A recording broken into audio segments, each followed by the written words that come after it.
They're here.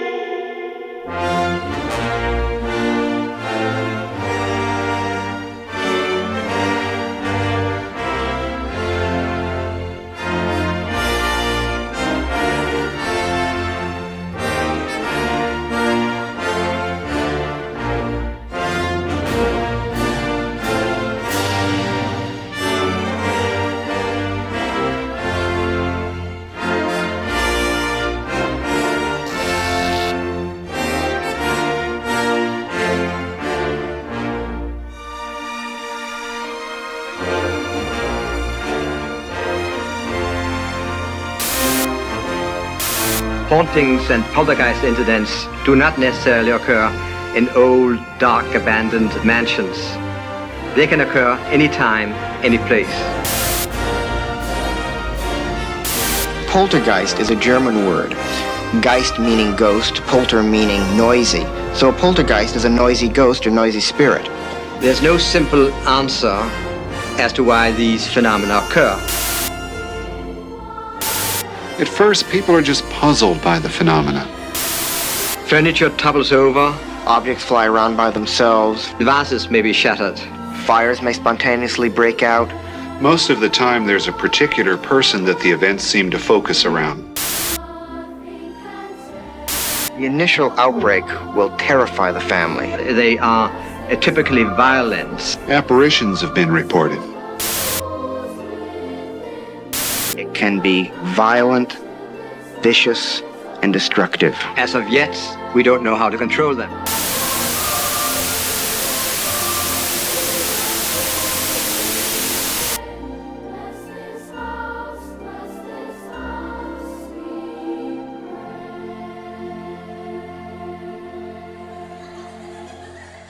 Hello, listeners past, present, and future. This is the Haddonfield Radio Trailer Park, where we take you moment by moment and frame by frame through the trailers that make us want to go to the movies.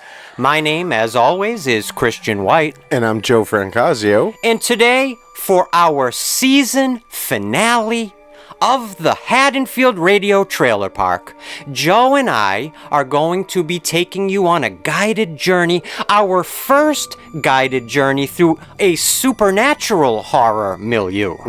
Because today, Joe, why don't you tell everybody what exciting, iconic horror franchise we're going to be covering today? We're going to be talking all about the Poltergeist movies. Wow. Poltergeist 1, 2, and 3, as well as the remake that came out in 2015. Right. Of So course, we have the four original movies, yes. came out in 82. The Steven Spielberg, Toby Hooper film. And 19... which we're going to get to because that I couldn't. I had to make the joke. You I'm had to sorry. make the joke because that distinction is obviously so prevalent in the lore of Yes. the Poltergeist movies. And then they jumped 4 years to 86, which I thought was interesting. It was kind of a long wait, I feel like, but before we get to 82. And then obviously 1988's Poltergeist 3. I mean, the interesting thing to me is while the first three films, certainly are telling essentially one story, I guess, in three parts. Yeah. I feel that the first two films feel much more organically related to each other than the third film does. The third film to me feels obviously much more like a cynical cash grab, even though from a lot of the behind the scenes stuff I was looking into for Poltergeist 3, I was actually sort of surprised at what is the name of the director of part 3? I'm blank. Gary Sherman. Gary Sherman, yeah. In his interviews talking about the making of Poltergeist 3, he seems very passionate about the film. Yeah, I would agree that I think the people trying to make the movie tried hard. Oh, and it has Poltergeist 3 has some incredible qualities, most notably the incredible show-stopping practical effects. Right, of course. They didn't want to do any blue screen and stuff. Everything was done practically. But of course, there was the main actress passes Heather away, O'Rourke, of and that course. radically changed the ending. It's not the director also talks about Gary Sherman. There talks about That it really just didn't become the film he wanted it to become because he couldn't really film the ending the way they wanted to without her. But besides that, I feel the big disconnection is the lack of family.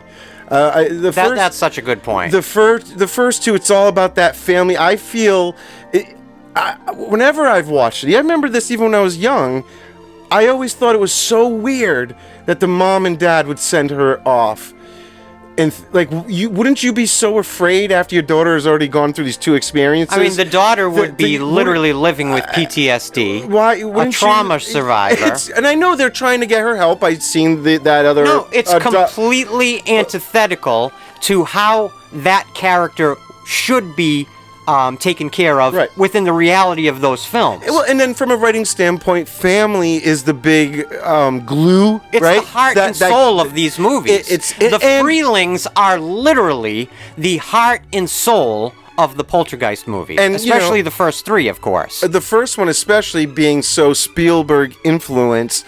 Think about all the Spielberg movies, the early ones especially, have that family dynamic as the central point of his films. Poltergeist is no different, and Poltergeist 2, they keep up with that. But by 3, I don't know. I know they had to try and do their own thing and all that. Well, they shoehorn in the idea of the aunt and the uncle. Well, here's the problem, right? The main actors wouldn't sign on by that point. For the family, the mom and dad. Jo Beth Williams and Craig T. Nelson. I think if they did, they would have kept the family together, but they just didn't want to do it anymore. So, I mean, yes, some listeners might think we're getting ahead of ourselves, starting with Poltergeist 3. I know we're going right into it. But that's fine. I like I like organically evolving conversations. Yeah. Okay, so that's fine.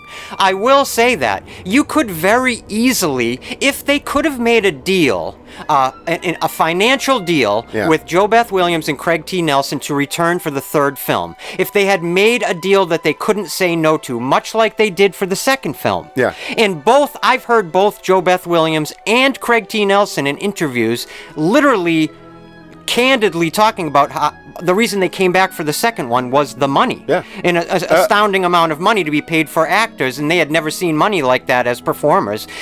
But they also both said they loved the script, and they wanted to be work with a lot of the same people again, and continue the story. They felt connected to the story. I would say that if you could have convinced those two actors to return, and you simply took the Freeling family and moved them out of the suburbs and into that high-rise, maybe the third movie would have more of and you know how I get stuck on a word for each episode? Today it's organic. But it would have more of an organic feel, more of a captivating conclusion to what became a trilogy. Because I do love Gary Sherman's idea of moving into the city in the aspect of, like, usually when we see these horror movies or scary stuff, people are more isolated. They're not surrounded by so many people, and it becomes almost scarier when you know that there's so many people around you, and yet they don't see these horrific things that are terrorizing you, know? I heard Gary Sherman, the director of Part 3, say that to him, what is much scarier than the comforts of the suburbs, barring what happens to the Freelings within the suburbs, is the idea that when you're in one of these high-rise apartment buildings, you have no idea what could be going on directly on the other side of the wall. Right. And for the neighbors of Carol Ann and her aunt and uncle, they have absolutely no idea of what's going on and the horrible tribulations, these supernatural tribulations that are, plaguing this family or this little girl. Clearly they've heard things, but they don't quite buy it all. So it's, But anyway, let's rewind. Let's go way back to 1982. I know a lot of you are here specifically for your Poltergeist 3 fandom. So I know you're probably thrilled that we started off by talking about that. This was a great franchise to do an episode. I'm so happy that Spooky Halloween Gal asked us to do this. One of our favorite people. I don't know if I would have immediately thought of this within my horror movie, index, but it's definitely a horror movie, the first one. And when you start looking at the amount of fascinating, talented, creative minds that worked on these films over the years, it actually is an incredible kind of mixture of all these incredible craftsmen Yep. that was working in the studio system at that time within the special effects departments, I mean, especially the production first designers. This Spielberg, when he gathered his talent to create the original Poltergeist from 1982, by that point Spielberg had already had such a reputation that he was able to draw in the best of the best from all departments to bring what he thought would be the kind of greatest haunted house film of all time. That's what he set out to produce. Mm-hmm. I think the first movie is a very, very personal Spielberg movie, more than it gets credit for over the years. Well, it's right in, like you said a few minutes ago, it's right in early Spielberg's storytelling wheelhouse. When you have these themes of the dissolution of the nuclear family, you see it in E.T., you see it certainly in Close Encounters, you see it in a number of the films he's produced, like Goonies, Poltergeist. You see this idea of families being fractured, neighborhoods or communities that should be safe and secure being fractured. Mm-hmm. That was a very deep theme for Spielberg because of the traumas he had in his childhood with his own parents having divorce and separation, which really scarred him as a child. So as an artist, it became a primary color in the way he painted as an artist. And Poltergeist is one of the few movies where Spielberg actually gets a writing credit. You know, most of his movies have a screenwriter. He wrote Close Encounters. Yep. And but you're absolutely right about that. And a lot of the sort of points, the story points that happen throughout the first movie are all kind of from his childhood. Nightmares and traumas, the tree thing. He was afraid of trees. It was a direct thing from his childhood. The clown. We're going to get to that tree stuff, because that tree, for me, subjectively, in my youth, in my childhood, experiencing this film, Poltergeist. Yeah.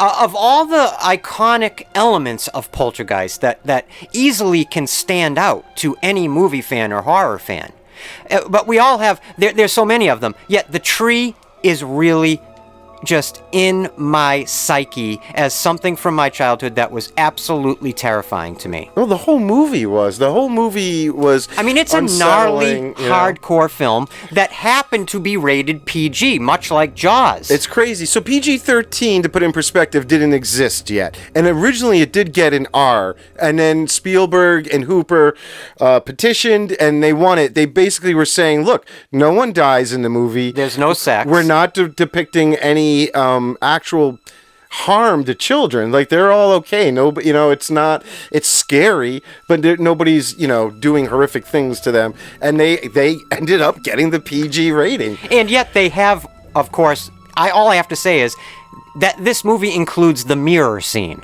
Right. And for all of what you just said, that were bullet points of the Steven Spielberg, Frank Marshall, and Tobe Hooper argument to the MPAA why they deserved a PG and not an R. All of those bullet points you just listed make sense until that mirror scene happens. Well, you gotta remember that, back then, I think this movie, you didn't see it wasn't Tobe Hooper's name that was being put in the giant letters and flashed everywhere. It was Spielberg. Of right? course. So I think a lot of parents had no problem even letting, or no one even thought that a Spielberg film would go probably that far, right? And it was also released under the Amblin label, right, which really signaled to audiences a 4-quadrant film that could be taken in by all audiences. Right. And when I was doing my research for this, I found a lot of reviews by older people now, but talking about how they got to see this at an age younger than they probably should have. They didn't know what they were walking into back then, and it was very scary. I mean, for young kids, 11-year-olds. Make no mistake, Poltergeist in 1982 wasn't an event film. It was a summer movie. Now, Joe and I are in our late 40s.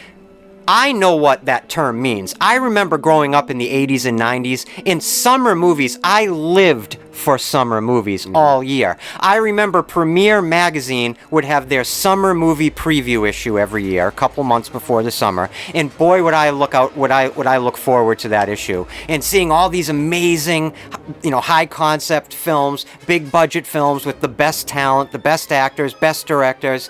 In that particular summer, 1982 is a legendary summer. It is a legendary movie year. We covered it in our Halloween 3 Season of the Witch episode because that also came out in 1982 amongst numerous iconic E.T. films. I mean, Spielberg had 2 movies basically out. Two Against each literal other. iconic blockbusters. A lot of the reason why Spielberg was around on the set so much for this one is because there was the delays that were going on with E.T. At the time. Let's just take it back a little bit with this, though. Yeah, I guess we should explain it for people who don't understand. Okay, so maybe what we're referencing here, but clearly, I think history shows definitively that Spielberg had every intention of directing Poltergeist. Yeah. This idea, this quote-unquote haunted house idea, that Spielberg had supposedly been carrying around since his childhood. Well, can I give you a fun fact? Go ahead. It also came about from a failed attempt to do a sequel to Close Encounters, and it was a movie he was going to call Night Skies. Yeah. Oh, yeah. This is a legendary unproduced film. Sort of this all kind of stems from Close Encounters before we, end up here in this ghost story. And a lot of elements of Night Skies also, a lot of that DNA of that failed attempt at an idea bled also into E.T. Right. Well, I mean, let's face it. When you look at Poltergeist and E.T., they're being made almost simultaneously. They come out at the same time. Spielberg, for all intents and purposes, is producing and has a heavy hand in both of them, obviously. And there's a lot of similarities. I mean, I feel like the neighborhood in both movies are almost, they feel very much the same. Absolutely. And I know he loves to put stuff in that element, but look at Poltergeist. To me, I've always seen it this way, and we're going to go a little deeper into this because I think it's a valid aspect of the production of this film to dive into, which is the decades of acrimony that came from people having a misunderstanding, whether it's fans or even people that worked on the film, having a misunderstanding as to who actually directed the film on a day-to-day production, from a day-to-day production standpoint. Was it Tobe Hooper, who is listed and was credited through the Directors Guild and of as course, the director, famous for Texas Chainsaw Massacre, and another film that Spielberg was a fan of called The Funhouse. Right. And look, the way I look at it is this, 2 things. I see Poltergeist as Tobe Hooper painting on a Steven Spielberg canvas, okay? And the other thing I would say is this. If you wanted to look at Poltergeist as a Steven Spielberg film, you're going to see that. If you want to look at Poltergeist as a Tobe Hooper film, you're going to see that. The interesting thing to me is that depending on how you look at it, having a fandom understanding of both of those artists, you can see the exact same film almost 2 separate ways based on the point of view that you know of both of those different artists. What I also think is you have 2 of these artists that came together and literally met at a fulcrum point in the middle in a perfect way. In so much that maybe the right thing to do would have been to credit them together. Yes, but the problem was, Spielberg, because of his deal with E.T. as a director, could not be directing another movie at the same time. Which our Directors Guild That's what this whole thing rules. led to, right? Right. So, I personally feel that, Spielberg, for whatever reason, did not feel that waiting was appropriate on this movie. He wanted to get it made now. He had the downtime on E.T., and this was a way to get it made. And I think Tobe Hooper was very aware of what Spielberg, why he wanted him there. And I think that over the years, the fact that the fans are almost more upset over this than you will ever hear Tobe Hooper talk about it, I think shows that I think there was a conversation that no one will ever know about, because basically if it ever comes out that this was a plan, then there's going to be legal problems for Spielberg. And believe me, a lot of that acrimony did border on legal disputes over the years. The Directors Guild, way later, because of all these rumors, actually went back and did an investigation to see if it was going to be appropriate to have to credit Spielberg as one of the directors as well, which then of course would keep trickling down the problems from the E.T. thing. But they ruled that they did not have to do that. It's odd because a lot of the cast and crew will talk about Spielberg being there almost every day. Spielberg would also override decisions that Tobe Hooper made. Which, to be fair, would be his... He's the producer. Job as the producer. Right. But the really weird thing that a lot of the sort of behind-the-scenes people talk about that Spielberg did that you really don't have another example of, like a director, or I should say the producer-writer in this case, doing, was he storyboarded out the whole movie himself for them to follow. You know, you kind of you're taking a big job away from the director right there.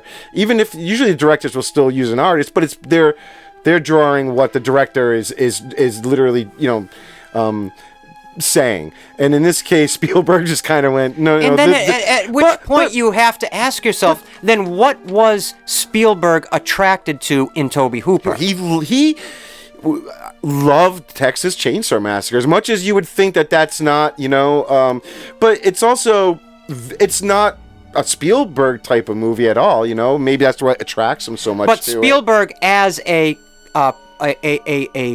filmmaking genius, also understands great filmmaking outside of the trappings of genre and all that. Yeah. He probably could look at the mechanics of Texas Chainsaw Massacre and see a talented director at work. I think they had met a few times. It could just be a simple case of them being in each other's circles, right? They were part of the same era of directors, that new Hollywood era that came in and sort of dismantled the studio system for a while, or at least reorganized it in many different ways, whether it was Scorsese or Coppola or Spielberg or Lucas or any of these horror guys that we cover on Haddonfield Radio constantly. So, fun fact, here we go. This whole thing with Spielberg and Hooper, although it's not like a documented thing, but I think it's very clear that Spielberg and George Lucas being close friends, the next year, George Lucas would do the same thing with Return of the Jedi that was actually directed by Richard Marquand, but again, you don't look at a single making of or behind the scenes still or piece of footage and not see George Lucas standing right there still telling everybody what to do. And you'd almost over the years have forgotten that it's not a George Lucas movie. Any of them aren't. But you know, he only directed the first one.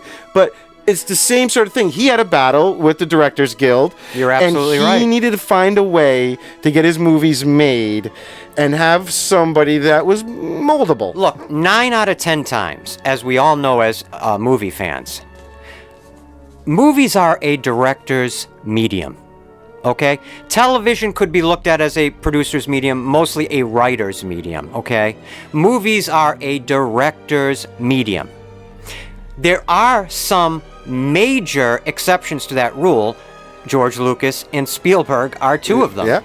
Yeah. In that, as producers, they bring such a cachet of high value, high concept understanding and filmic understanding that it should only ever be an asset if you're a director on one of those sets to have a Lucas or a Spielberg there over your shoulder. Well, and often they create such unique worlds for their own stories and movies that you need them around to kind of know where to go and where some of these characters should go. It's floating around out there, but there was a point where Spielberg actually wrote Tobe Hooper a really heartfelt letter that you can actually find online and read, where he clearly states, you were the director of this film and you did a wonderful job at it. Yeah. And I detest this acrimony that has been completely manufactured in the press and within the fandom. Well, I mean, look, obviously Toby Hooper, it's not like he didn't do anything. He was there every day, too. He was the guy next to the cinematographer. Yeah, absolutely. However, I think it'd be a disservice to not acknowledge that who Spielberg is and the way he makes his films. And, he's a pretty strong filmmaker in terms of he's of making what he wants happen. Anytime you ever see any behind the scenes footage of Spielberg on a set, what you see, regardless of the story he's telling or the genre he's working within, whenever you see him on a set, it's always the same. He is so disciplined, he's so oriented, right. He's so focused on moving through the day's schedule, getting everything that has to be gotten done, Yep. and going on to the next thing. Yeah. And that's... There's a famous story. He was a producer on the movie, the original Twister. And there was a point when the production shut down because the director did some douchebag thing. Jan de Bont. He accidentally knocked a camera assistant down into some mud pile and didn't apologize, and literally the whole crew walked away. And Spielberg gets on a plane, flies over there. The director goes to the airport. Spielberg doesn't even make it off the plane. He just walks down the steps, doesn't even step on the tarmac. And everyone, is watching from a distance and just sees him pointing his finger, yelling and screaming in this dude's face. And then gets back on the plane and flies away. And then the director comes back and apologizes. The production gets going, and they, make a classic film in a way, There you go. And there's another elephant in the room I want to bring to the attention before we maybe move on to another part of the legacy of Poltergeist. Yeah. Because there are many, as we all know, and I know you guys want to talk curses, you want to talk all that. I totally get that. But the Spielberg thing is a big thing because that's what I mean. You can't understate how important this is. There's a lot of big movies he was a producer on. Back to the Future, tons of stuff. But Back to the Future doesn't look and sound like a Spielberg film. It's a Zemeckis film. And yes, they have similar, qualities. But when at least when I watch Poltergeist, I have to remind myself it's not really him as the director. It feels, it looks, it sounds, it moves, it is Spielberg to me. Yet, there is...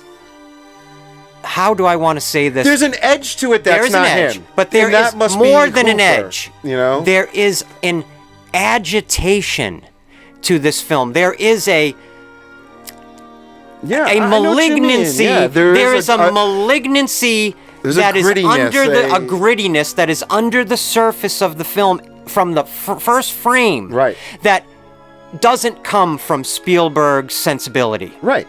And yet is entirely necessary to the sort of spectacular, magnificent, horrific vibe of Poltergeist. Look, don't forget, I've heard a lot of interviews with Toby Hooper where it's not like he didn't, as much as you might say he gets crap because everyone wants to give the credit to Spielberg, but he got so much out of this. He talks about, this was his first foray into learning special effects, and he gets to work with Ilm. And that's what I was just going to say. He's getting to suddenly work with the top-notch effects people for makeup and visual effects, and he's got. And you're talking about Toby Hooper, right? Yeah, and he does have Spielberg there every day to learn from. So it might not have been. This is an important point. Been a bad thing. You sort of came at what I started to just mention a minute ago from a different angle, and just thankfully knocked it back to this because it's important. ILM is an elephant in the room here for Poltergeist. I'm going to tell you why. Around the time of the early 80s, 1982 is a perfect example. For Spielberg and for Lucas, another major important thing to those guys was building Industrial Light and Magic. Sure. Creating as many green-lit and well-funded studio projects as they could get going that would not only keep all these incredible, talented, idiosyncratic eccentric special effects technicians employed, but would continue to build the importance of this new company, Industrial Light and Magic. Yeah. You mentioned Back to the Future. You mentioned Poltergeist. Neither of those films directed by Lucas or Spielberg, and yet they had their hands in a big way in those because Industrial Light and Magic was creating the illusions and the literal magic that was powering those films to become pop cultural juggernauts. Luckily, Lucas was like best buddies with the other top director in Hollywood, with Spielberg, because he would just give Lucas the business that That's company exactly right. needed. And Frank Marshall, in between, like, Kathleen Kennedy, Star Wars films. These people are just as important to be bringing up, even though they may or may not. Like Frank Marshall had a lot to do with Poltergeist. But what I'm saying is, all these people were heavily invested in the building of Industrial Light and Magic because of a simple reason, and that's stock options. A lot of the people that were involved in producing these iconic films were also involved in wanting to benefit from making money from Industrial Light and Magic, who was hired to create the special effects for all of these legendary films. This was a company that was literally creating magic at that point in movie history, that was redefining what it meant to go to the cinema. But you have to remember that the difference was because it was Lucas's company, and he was basically becoming independent of the studio system. That whole company was financed by him. That's exactly right. So it was a little more important for them to be getting. They had to be getting these jobs to keep this company going. That's right. They had generate the money. Yeah, but it was also about generating a reputation. Right. Well, yeah, they had to keep pushing the boundaries. Building this new dimensional portfolio thinking that artists were beginning to understand and delve into due to these superstar minds like Spielberg and Lucas. Yeah. So you're absolutely right. The funniest thing is what an outlier I can only imagine someone like Tobe Hooper, who's this Texan kind of miscreant, strange guy who's literally coming up out of these gritty, gnarly horror films. Yeah, he talks also about learning how to be, from Spielberg on Poltergeist, like it taught him how to be an efficient filmmaker. Well, look at Tobe Hooper goes from this, he goes to Life Force. Right. Life Force is this massive, huge, big budget, big swing, sci-fi space vampire spectacle. Listen to me clearly right now. If you're listening to this right now, you most likely know the movie Tobe Hooper's Life Force. You most likely already love this movie. If you don't, pause this right now, please.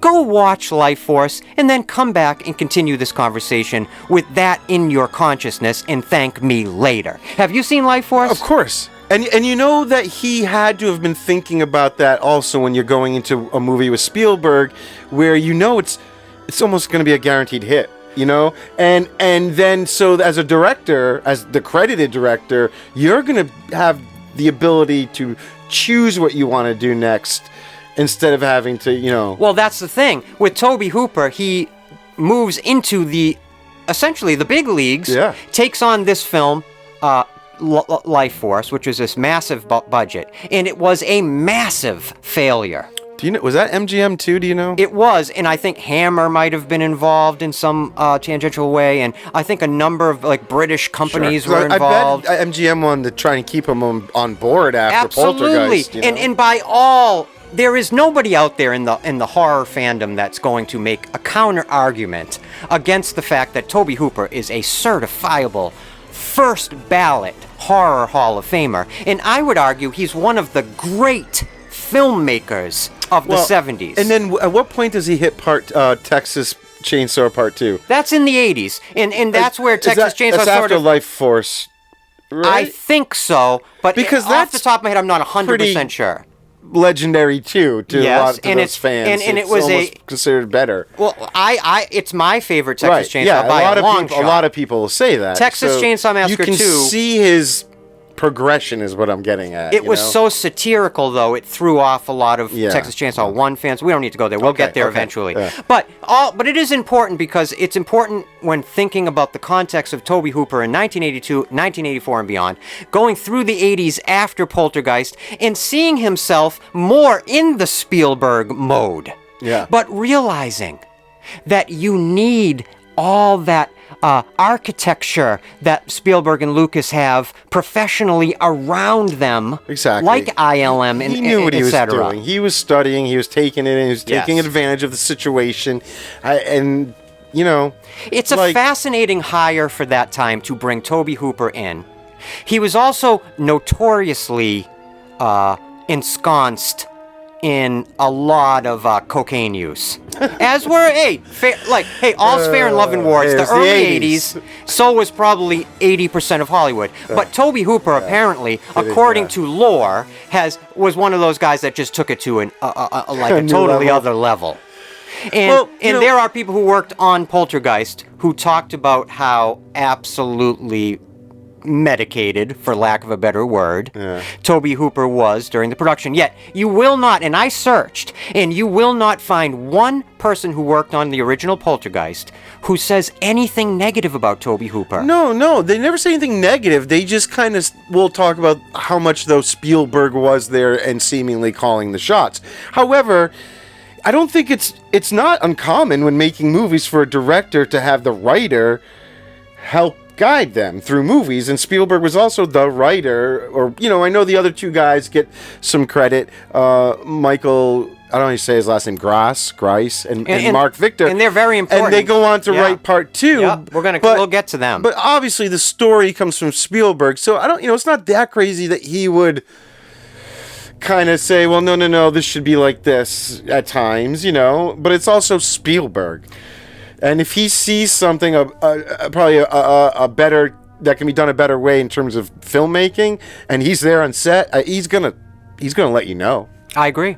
And you'd be foolish to not listen to him, Let's especially in '82. talk a bit about an important aspect of the success of the original Poltergeist film that ended up launching 4 films.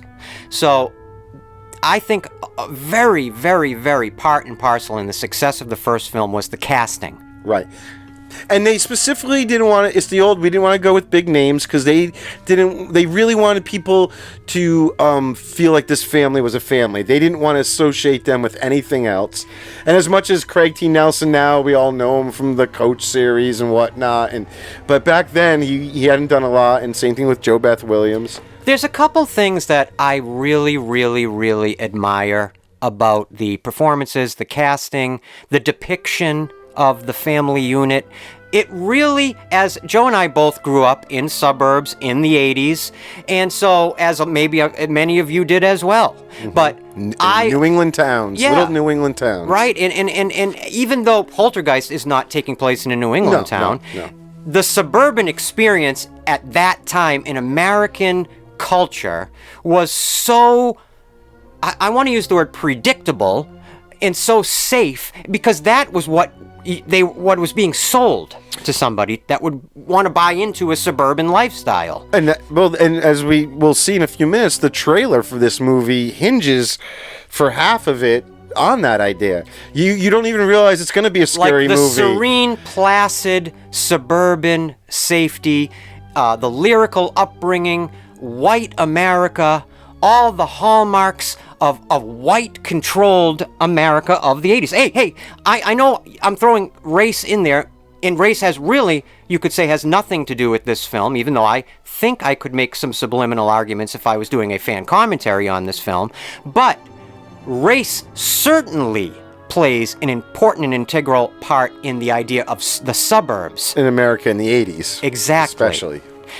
This family, to me, looks and acts, behaves, is depicted in such a real way. And that's one of Spielberg's gifts. The breakfast scene with this movie, just like the pizza scene in E.T., just like the dinner scene in Close Encounters, just like the dinner scene in Jaws, just you go on and on. Yeah. He has this magic of having that sort of controlled family chaos.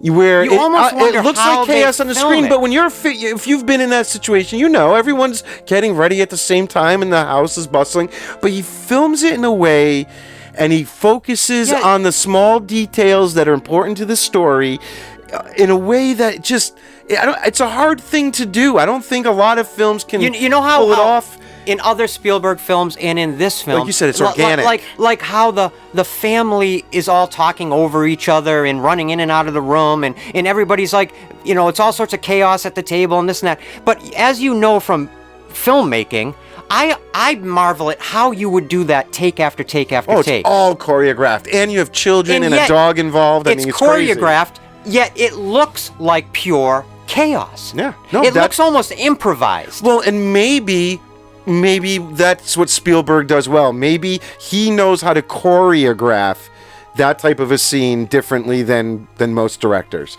or comes at it in a different way. I If don't know. there has ever been a more warm and wonderful mother on screen, I don't know who else would come to mind but Jo Beth Williams. I don't know, I'll tell you, she was a number back then as I watch it Absolutely as beautiful. an older man now. But you know what it is? What I was thinking about when Stunner. I was rewatching Stunner. it, she has that. You know what it is? It's a maternal beauty that is. It reaches into something primal in a human mind. Yeah. That it is. Of course, she's a beautiful woman. She's a famous actor, so she's of course, a very attractive human. But there's something in the character she plays, but also in the performer playing the character, that is so. I want to use the word again because I think it's the right word. It's just primal. You just relate to her. She's so authentically maternal that. Aside from her physical beauty, there is an internal beauty that's absolutely natural. There is something, when I watched this movie as a kid, there's obviously the obvious things that will make you feel scared and affect you because it's a scary movie. And then as an adult now I watch it, and as a parent, and there's a whole different emotional element now that I didn't feel, as a kid, of the parent whose kid is lost. Yet you hear them, and seeing her in the way she reacts to hearing the voice for the first time, and the pure happiness but being scared because she doesn't know where she is.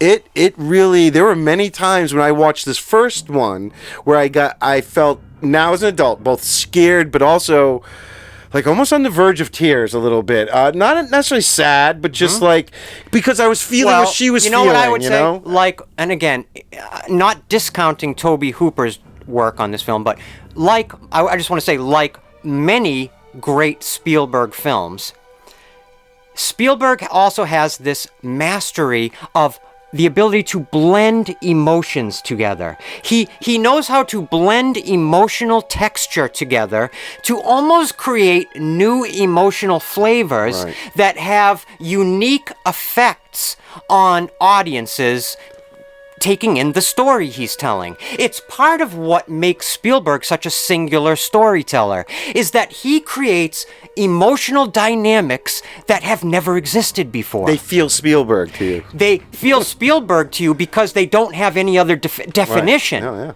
No. And that, to me, is one of the most incredible ways of looking at Spielberg as a master storyteller. They even do in Poltergeist a variation of the famous.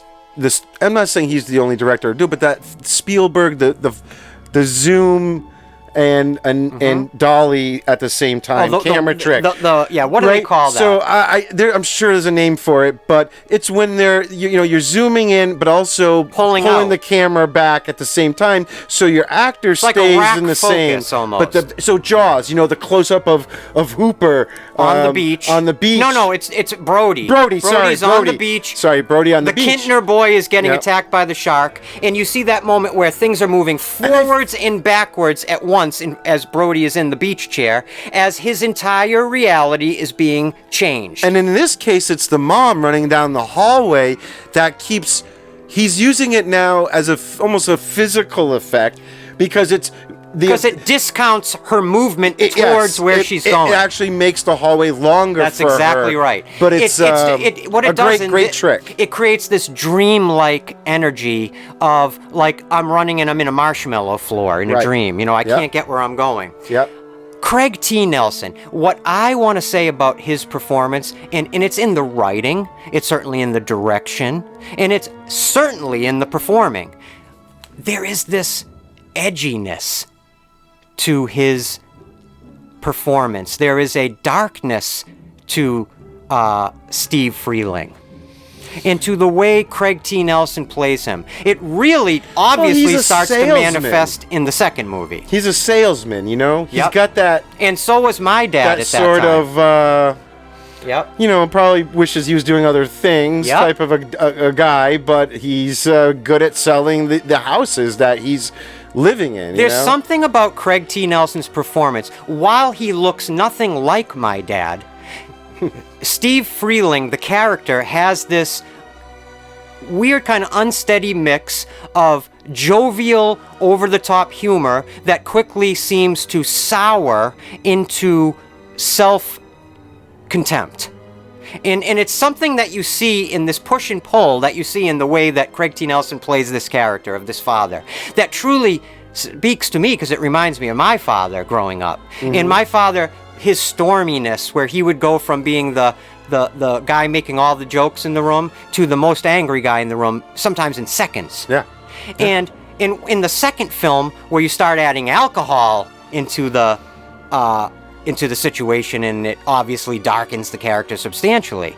But do you know what I mean in the first film? While he is such a great father character, there's a darkness. Until he's all in, until he has been sold on what's actually happening, he's got that little standoffish quality. He leaves his family in peril.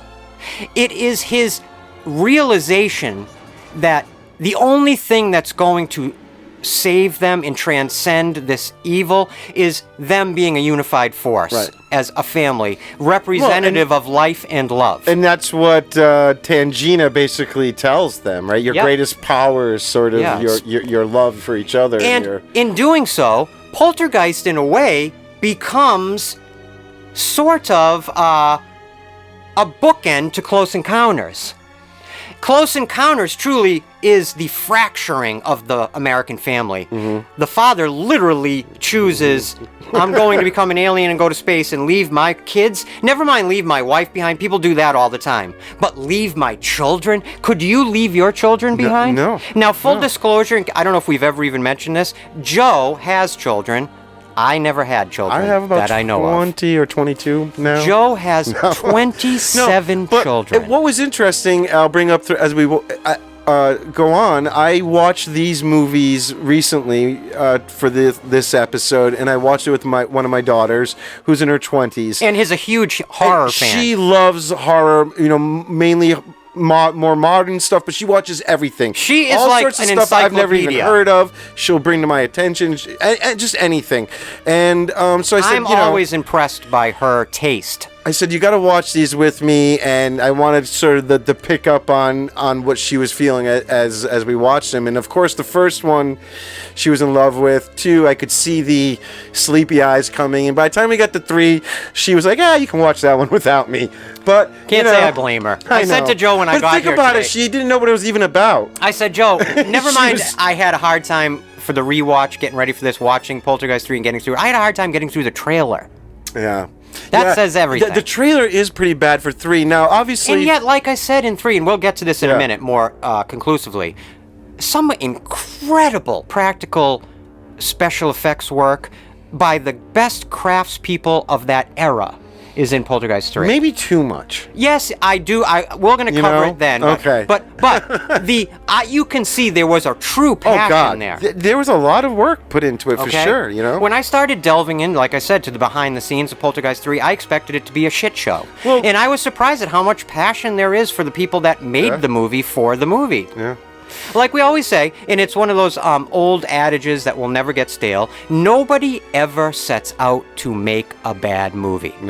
No, and I think 3 just had so many factors for different reasons going against them at certain times. And that it was hard. There are good things to bring up about 3, and we'll bring them up. Because speaking of my dad is full of sayings. One of the sayings he's always said is, there's an ass for every seat. Sure. So, for every movie, it's somebody's favorite movie. Somebody in this world right now calls Poltergeist 3 their favorite movie. I don't know who it is. Scariest or something. Something got him in it. So you got to show some respect. But let's talk. Can we you wanted to say something just now. No, I was just going to go back, segue back to the first one, and its trailer was, I love the trailer for the first one. It's like everything from that, it hits all my nostalgic buttons, the voiceover, the very, very old school film look. But again, they set you up that it looks like this peaceful Spielberg movie that you're gonna, iconic music. Another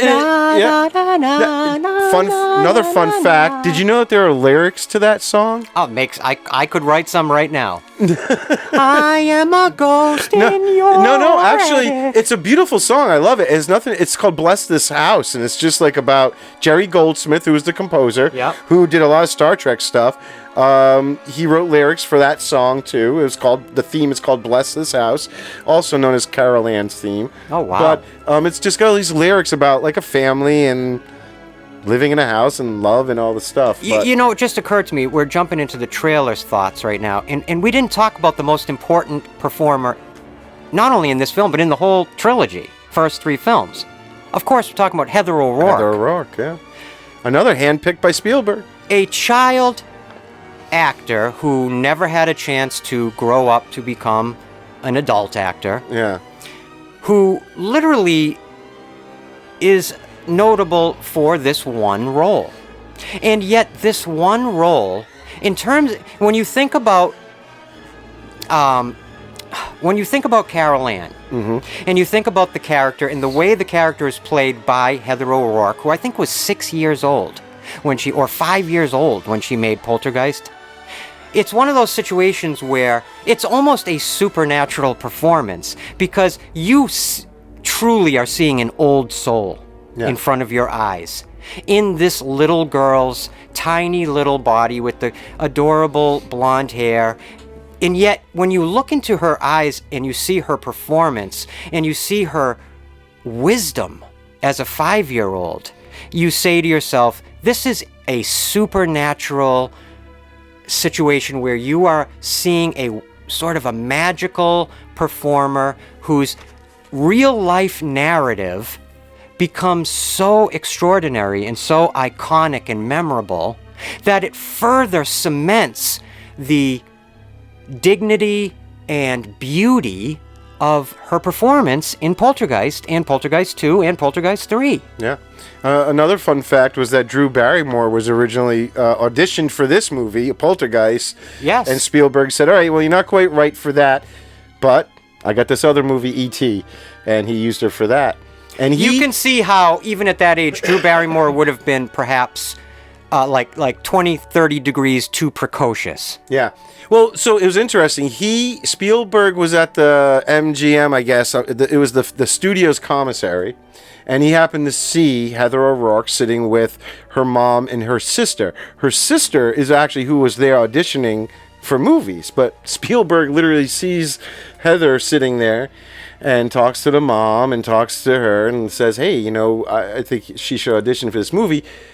She does, but the first audition, the kid couldn't stop laughing and so they were like, and then they had her back a second time, and she actually got so worked up acting the scene that she started crying, and they were like, yes, yeah, like that's kind of what we need. Wow. And yes, like you said, she was so young when she started, but by the time they got to 3, like everyone who knew her family, her agents, they were like, she was in love with acting. She really looked forward to becoming an actor. And I believe it was that. her thing. Like, she really loved doing it, and the effects and the makeup and all the cool stuff that came with it.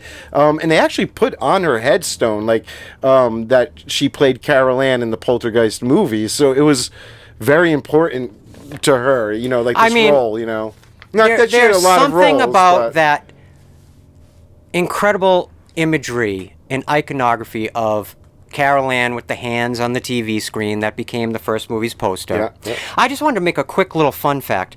The tagline for Poltergeist, as I'm looking at right now, is "It knows what scares you." Right. That's effective. Yeah. There is another alternate tagline that they didn't end up choosing for the marketing, but they did use for the novelization, and I think it's way better. And you want me to tell you what it is? Please do. Some things need to be believed to be seen. Nice. Wow. Yeah. I think the problem is, "It knows what scares you" is a better signifier of what the movie is, Right. that it's a scary film. Now, remember, so this is one But of I the, just like the other one better. this was one of the earliest movies to depict, say, battling ghosts in what was being tried to be portrayed as a realistic and scientific way. It was one of the first films to do the, using audio recordings of supposedly supernatural beings as evidence of them being there. So it was very different. It would add the scare factor for an audience when it's being presented in a way that seems to be very thought out and scientific, and maybe what you would actually experience. Well, it should really- these things be occurring in your house, In parallel to that thought, I know for a fact, as somebody who has worked professionally within the paranormal industry, for lack of a better word, even though that is the right You term did a for number it. of specials for the PBS channel. Right. Yeah. I co-produced some paranormal television for PBS around 2010, 2011, 2012. But I've been like a lot of people, a lifelong obsessive with anything paranormal or supernatural. And one thing Poltergeist is truly known for is being one of the first places where the idea of what later evolved into what's now quote-unquote called ghost hunting or paranormal investigating that you see now so prevalently in reality television and in movies like the Conjuring films that depict the stories. This directly influenced Ghostbusters. Right? There you go. But the idea, but at this time, the Warrens were in our real world. They were well-known paranormal investigators. That their stories are depicted loosely in the Conjuring films, but they were around. But it certainly was nowhere. Ghost hunting, paranormal understanding, paranormal investigation, education was a non-starter. Right. It actually, if you were in 1982 to tell somebody you lived in a haunted house or you had a ghost in your house, you'd be looked at as a nut. Even the Now it's like a badge of honor. Now everybody lives in a haunted house. In the first movie, the older scientist, the doctor who comes to help him, the woman, I remember Dr. Lesh. Okay, Lesh, right. She even says at some point, sort of like, this is sort of a hobby. I'm a clinical psychologist. If they knew I did this, so even within the movie, they're sort of acknowledging that to these characters, even that has to be sort of like a hush hush thing that they do on the side because society does not get it, yet. It occurs to me another film that was around this period generally that also sort of delves into some of that was Amityville. Right. Now, of course, that is the Jay Anson book is really where that stems from, and in that entire story, obviously whether you believe that is true or just a cash grab, that doesn't matter.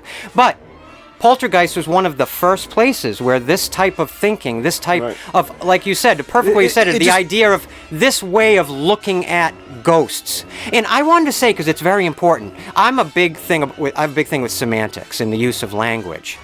I find it so interesting that they chose the word poltergeist for the title. Because the spiritual energy depicted in the original Poltergeist film and certainly in the sequels, while there are elements of it at the beginning that is a clinical type of a poltergeist situation. A poltergeist, usually, by definition, is not like an apparitional spirit, like, oh my god, there's the ghost of an old lady walking down the hall. That wouldn't be called a poltergeist. A poltergeist would be you're standing in the kitchen, and all of a sudden, a door flies open, one of the cabinets, or a plate flies out. Yeah, that's a poltergeist. It literally translates to polter, loud, geist, ghost, loud ghost. Right. And it's disturbances. And there is a lot of real science that has been done studying the possibility that many poltergeists are related to teenage girls entering a menstrual cycle for the first time. And the growing into womanhood, for lack of a better term or a way of putting it, creates in some people this static electricity that possibly might be an explanation for what poltergeist effects are. I don't go with that, but there's been numerous, I'm trying to explain, there's a lot of different ways that it's been looked at. Now, the early scenes of poltergeist, the chairs moving, this and that, that's definitely clinically poltergeist behavior. I think in the movie it starts as the typical, and that's what they say, but by the time they get her and they start manifesting... But yet... through the doorway, shall we say. It's such an well, it's also Hollywood of, you know. But exactly that. Right. It's such an odd, eccentric word. Oh, yeah. To use for a mainstream movie title during an era where nobody would really know what poltergeist means. Well, most people know what the word poltergeist means in a supernatural context nowadays. I mean, because of these movies. Spielberg, again, he's got his hands in a lot of different things. But you could clearly, besides the traumas from his own childhood, he has a thing for this type of story. Within Poltergeist itself, the movie, there are many references, usually to the movies that are on the TVs in the background. Yes. To other films that are directly dealing with either someone battling a ghost that doesn't know that they're dead. All these older films, and there was even a direct reference to, and I'm glad I didn't forget to bring this up. Thank God, Joe you might always hear, our faithful listeners might sometimes hear Joe turning through his pages, and thank God he has them. Here's another fun fact. So a few years ago, I got really stuck on making my way through every single Twilight Zone episode. And I love this fun fact. And then all of a sudden this episode comes on, and I am floored by the fact that it's basically Poltergeist. Or it is Poltergeist. It's the general... It's the one sentence description of Poltergeist. It's from 1962. The episode called Little Girl Lost. Yes. It's a blonde little girl. She disappears inside the house. They hear her, the mother or the father, I can't remember, literally goes like into this alternate dimension to get the girl. There might have even been the same. I think they even tie a rope, and they tie it to like a bed, and then and they put a rope on the other end. So. As much as Spielberg has very original ideas, obviously, and every filmmaker does this. I'm not saying this is a bad thing. He clearly is pulling from all sorts of other stories that he has liked over the years. And let's be real, and I'm not going to go into a long list here, but the amount of iconic genre films that were essentially stolen from either Outer Limits or Twilight Zone, classic Outer Limits or classic Twilight Zone episodes. Or Demon with a Glass Hand became the Terminator. Think about so it can go on and on and on. All those guys in the 80s, they were kids, and that's what they were. That's what they were watching. Inspired that's what's in their head. I know. It's great. In a way. See, and to me, I love it too. Yeah. And I wanted to just say this. I'm glad you just said I love it. I love it too because what it is. He's just a storyteller hears a story, and now they're telling their version of that story. And he's adding, his personal fears to it as well. The tree and the clown. Which is the entire idea of storytelling and passing stories along the human line. Is that the story, the heart of the story remains the same, okay? Yeah. A good example that I always like to bring up is people that have this big, problem with the differences between... books versus the movie adaptation. Yeah. It's just two storytellers telling the same story two different ways. It's if you rather hear the story one way, listen to it one way. You know what I'm saying? Yeah. So that's all it is. So that reinterpretation, hey, look at Tarantino. His whole career is based on reinterpretation. His whole career. Right, yeah, I know. Yeah, you're right. And he's given birth to a cottage industry of filmmakers that just repackage nostalgia professionally. Yeah. And that's become almost a genre. And he grew up with Spielberg. There you it's go. like keeps going. There you go. So we should slowly make our way to the trailer. Yeah, but are we not going to... No, the trailers. Yeah, right. 'cause we're going to eventually get to the curses. We have to cover the I feel like curses. that is better suited between Okay, them. I like that. But before we hit it, I'm just going to rattle off a few of these fun facts that I, found on the movie. Speed round. Fun fact, speed round. No, so the actor James Karen, who's the guy who at the one of my very end, favorites, right? yeah. Who's Craig T. Nelson's boss in the movie. And he's from a classic Return of the Living Dead. He, because of the way he tricked this family and treated them in this movie, he got so much hate mail and people coming As an after him actor. as an actor, and he was the spokesman for this big supermarket chain at the time, and they were kind of like, I don't think we can use you anymore. He plays such a craven. You know who he basically plays? He basically plays the mayor from Jaws. Yeah, exactly. James Karen is literally, they just lifted the mayor character from Jaws and placed him into the Poltergeist and just reoriented his professional context from a mayor to a realtor. Another fun fact is during the cemetery scene where Steve and his boss are talking, that there is a tree that that is there at that cemetery is identical to the one that attacks Robbie, to give you a subtle clue that the Freeling house is also built over a cemetery. He's giving you that early subtle clue I never even picked up on until I read about it. Did you ever notice that? I did not know that. That's pretty cool. No, I thought that was extremely neat. cool. And then, besides all the curses, which we'll get to, when they were making this movie, Jo Beth Williams said she was always coming back to her apartment after filming every day, and all the photos would be crooked, and then she would straighten them and come back the next day, and once again, they were crooked.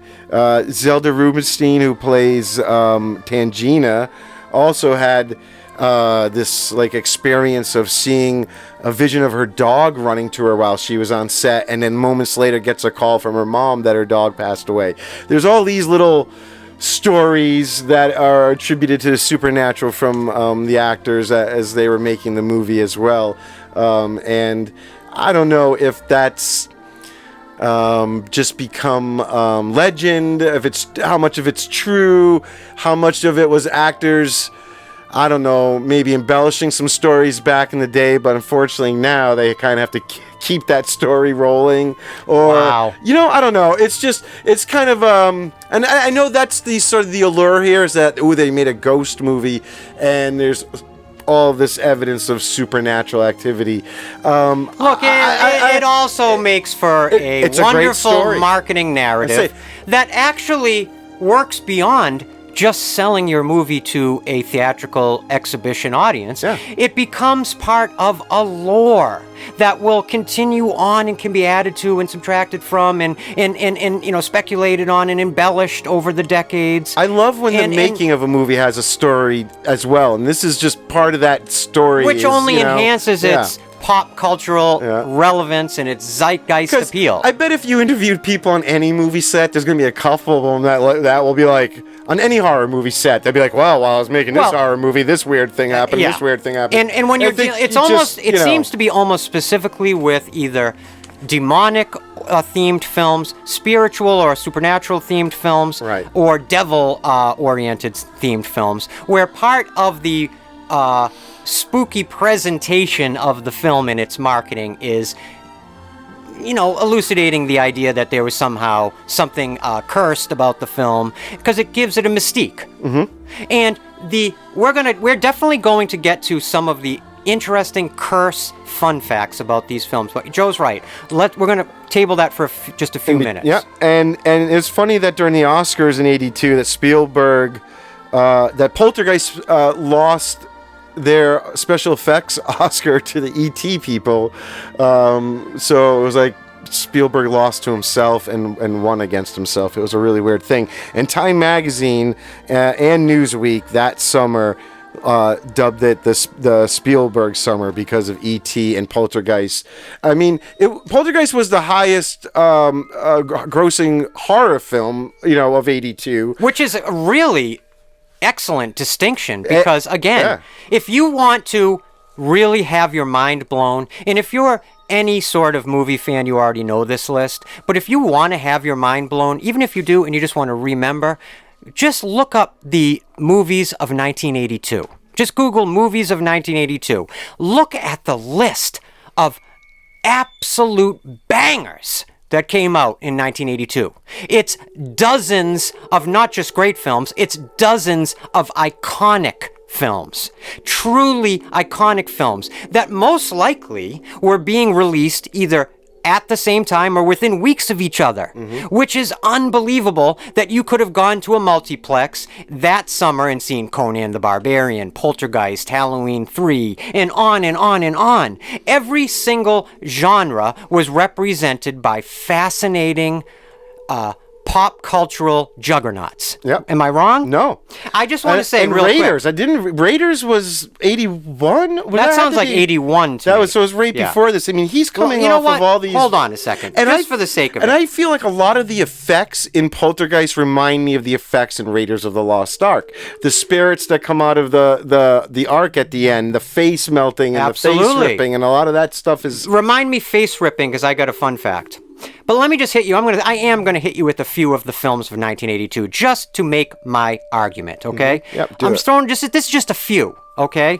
Blade Runner, Conan the Barbarian, Creepshow, Dark Crystal, Death Wish 2, E.T., Fast Times at Ridgemont High, First Blood, Friday the 13th 3, Halloween 3, King of Comedy. Hold on. Rocky 3, Star Trek 2, The Thing, The Toy, Tron, The Verdict. I mean, are you kidding me? The Secret of Nim, Slumber Party Massacre. A lot of sequels, too, so it must have been nice to have, something like Poltergeist this is right at that the birth was of original. The sequels. This is right at the beginning. But Poltergeist was something where you didn't know what we were going to see, right? It wasn't a sequel to anything, so it's a new story to start. That and that must have been appealing as well. I want to quickly just throw this out there and credit where credit is due. I got a really great comment on one of our Instagram posts leading up to our Poltergeist episode. Moondog Pictures. Check out his page. Really, really nice person. Moondog Pictures on Instagram. He said a really interesting fun fact. In that iconic, horrifying, gnarly, violent mirror, face-shredding mirror scene, the mirror hallucination scene, where the cameraman literally rips his face off, those are actually Spielberg's hands that are puppeteering the effect. So what's awesome is if you go like on YouTube and you look up, I don't know if it's like the making of Poltergeist or behind the scenes, there's actual footage in the effects room of the effects guy. They're holding that head without the wig on it, and Spielberg is there, and the guy is literally explaining to Spielberg what all the different layers are that his hands are going to go through, and like what to expect and what to grab onto and how soft texturally textural that things are going to be. literally is tightening my butthole right now. And you think I'm just being metaphorical there or hyperbolic? My literal butthole just tightened at the thought of running my fingers through all those textures. Yeah, it's great. Yes, I can't even put my hands in a jar of Orbeez. You know when you put the Orbeez in the water? Yeah, you ever like stick your finger in the water? My kids have tons of them. It actually, again, it tightens my butthole. Another thing with Spielberg and effects that was a famous sort of story that came out with that whole Spielberg versus Hooper thing was the stake. Remember the stake that crawls across the counter? Oh my God! Leading up to that. This is a good one. Right? Yeah, it's a good fun fact. So originally, Toby Hooper and the effects guys planned to make that steak, and they did make it like from the beginning, very cancerous. It looked like it was covered in tumors. Right. And it looked like a cat got at it. And as soon as then later Spielberg sees it and says to the effects guy, what is that? And they're like, it's the steak for the scene. And he says, no. They're not going to know what this is. It needs to be a regular steak. And he just, totally overrode. Which totally Hooper's exasperated thing. this special effects technician who had spent all this time. He had created a sculpt, got it approved, because this is important. Yeah, it is. There is a workload at work, an effort that goes in. Create the maquette, probably multiple, so that the director, who at that point, obviously Tobe Hooper, can choose, and then they do the actual sculpt that's going to be on screen. So you're going through an expensive and lugubrious process for an artist and a special effects team to create something that is immediately vetoed. He said it then became part of the process to go through Spielberg first, so that they just wouldn't go through that again. That anecdote that you probably saw the same interview of that effects technician. I wish I could remember his name, and I'm very sorry. We'll put it in the pinned comment, and because it's important for people's names to be credited. But he did say that was where that precedent really went into effect, where they didn't want to waste any more effort or money. I mean, the special effects teams only have so much money to play with in their budget to do extraordinary work for a film like Poltergeist. Why don't we jump in? We have so much more to talk about. I know. So this is obviously this is going to be a bear of an episode, because there's a lot of fun things to talk about. So that's it. Yeah. All right. So buckle up. We're going to go into the original trailer. There are teasers and all this stuff for all these movies. But we're just doing one trailer per movie. For every movie, we're kind of putting up the first full trailer that came out for each one, even though there might be other trailers and other teasers. This is the first one that was released for each of the movies. So here we go. Let me just say one last thing. Yeah. The funny thing, now that we're at the season finale of Trailer Park, the funny thing to me about this whole series, if you've listened to all these episodes and have now gotten to episode 12, it's funny how what this show actually began as now is more just, let's talk about a certain franchise and shoehorn some trailers in. I know. Well, there's so much to talk about. But that's what's fun. It gives us this series gives us an excuse to talk about some of these other extraordinary fun films that we love that don't fit into the story we're telling over on Haddonfield Radio proper. So that's all. Yeah. And we do talk after we watch the trailer. We will talk more specifically about it. The whole point of this. We just hope this is interesting to you guys and you're enjoying this. That's all that matters to us. The big question we always ask is the trailer effective? After. And I can tell you before we even watch this one, and in all 12 episodes, I've never done that personally, because I usually ask you, and I will after the trailer. Yeah. But I want to say up front, not only is this trailer gangbusters for me personally, subjectively, I actually think this is one of the best trailers of that era. I think it is a brilliantly conceived trailer that also has the Spielberg touch. So why don't we jump in and we'll talk about it. Let's do it. The house looks just like the one next to it. And the one next to that. And the one next to that. A young couple live in it. Give Ken a kiss. You are so obnoxious. With their 3 children. Honey, chew each bite 10 times. And something more.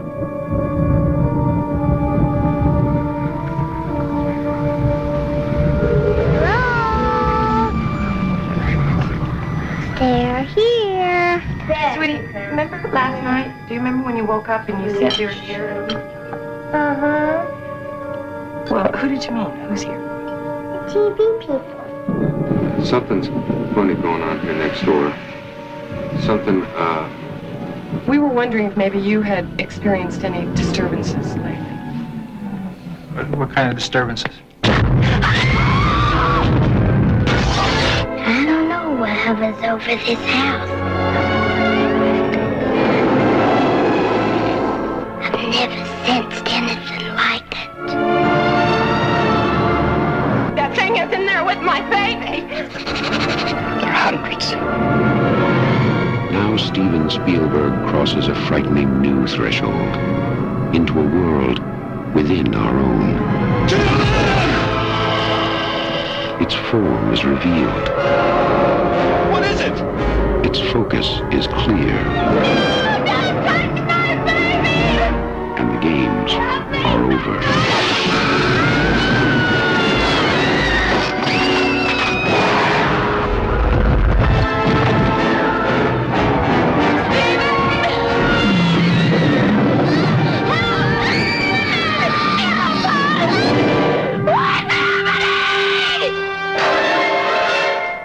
Poltergeist. It knows what scares you.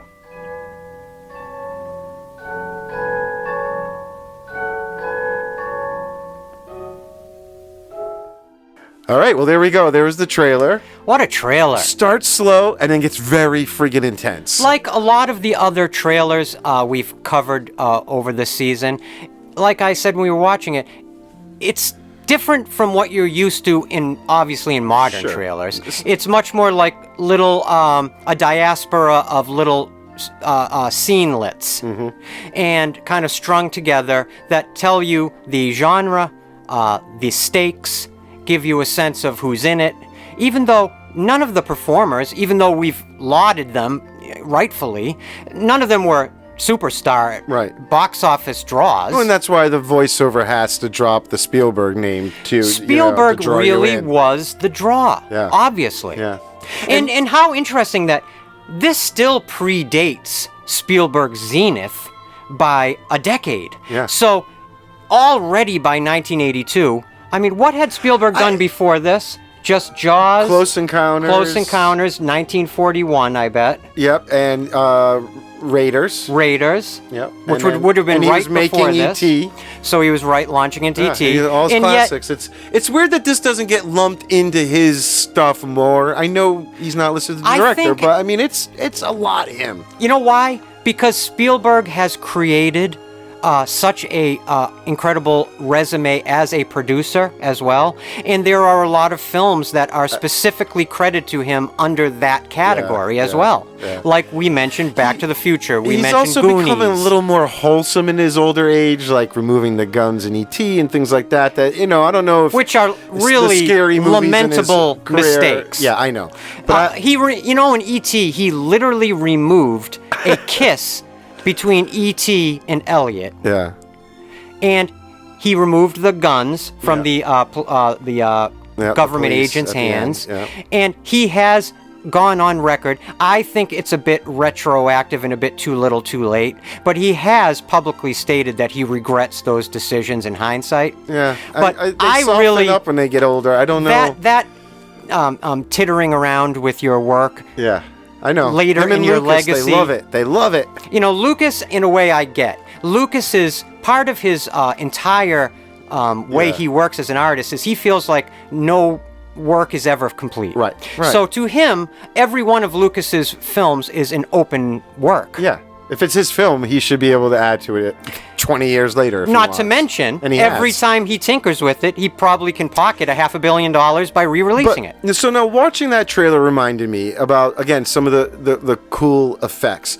The TV static should be a simple thing, but when you watch that movie, the effect, the light from the TV static on the room is so extreme and not realistic to what even a TV, I know maybe everyone nowadays doesn't remember the old TVs, but they didn't put the room into a strobe quite the way they did here.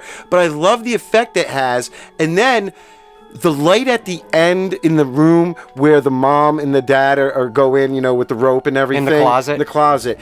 There's another great old. It's like a big portal. There's a great making of from back in the day where they show them making that scene, and I find it so fascinating how much work they put into that flashing light to give it a very unique organic quality.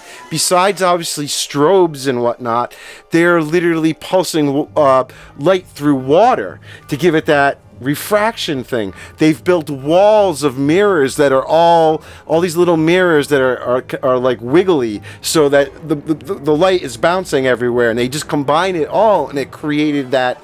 You kind of would think it's a special effect, and it is to a degree, but it's practical. It's right there. It's just and it's lighting based. It's actual light that the actors got to interact with. Absolutely, very cool. Very cool. I think it's important talking about the static and televisions. It's important to remind maybe some people listening don't remember the Yeah. era that we grew up in where at like 1 o'clock in the morning, networks would just go off the air. I had to Television would go off the air. I had to explain that to my daughter when we started watching the first one. Listen, and she's like, what's going on? up until probably like the mid 80s or even later, probably later, the mid 90s or the early 90s, which is mind-boggling to think about. Yeah.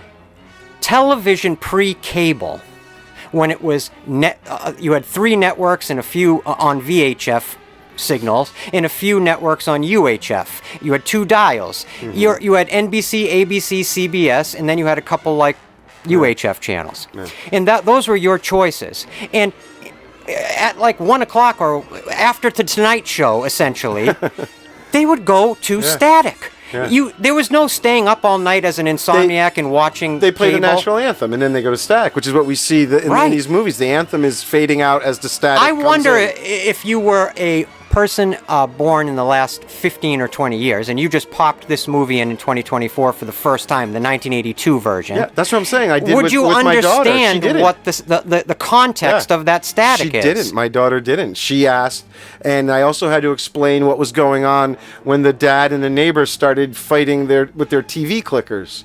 Right. Right, and what she didn't even the remote control was so big that she didn't even realize that was supposed to be a remote control. Yeah. So she's like, "What are they doing with this? What's the bot?" I'm like, "That's the remote control." She said, "What?" You know. So there are the other thing I want to say really quick with the light that you brought up. Yeah. And you brought up some great points about.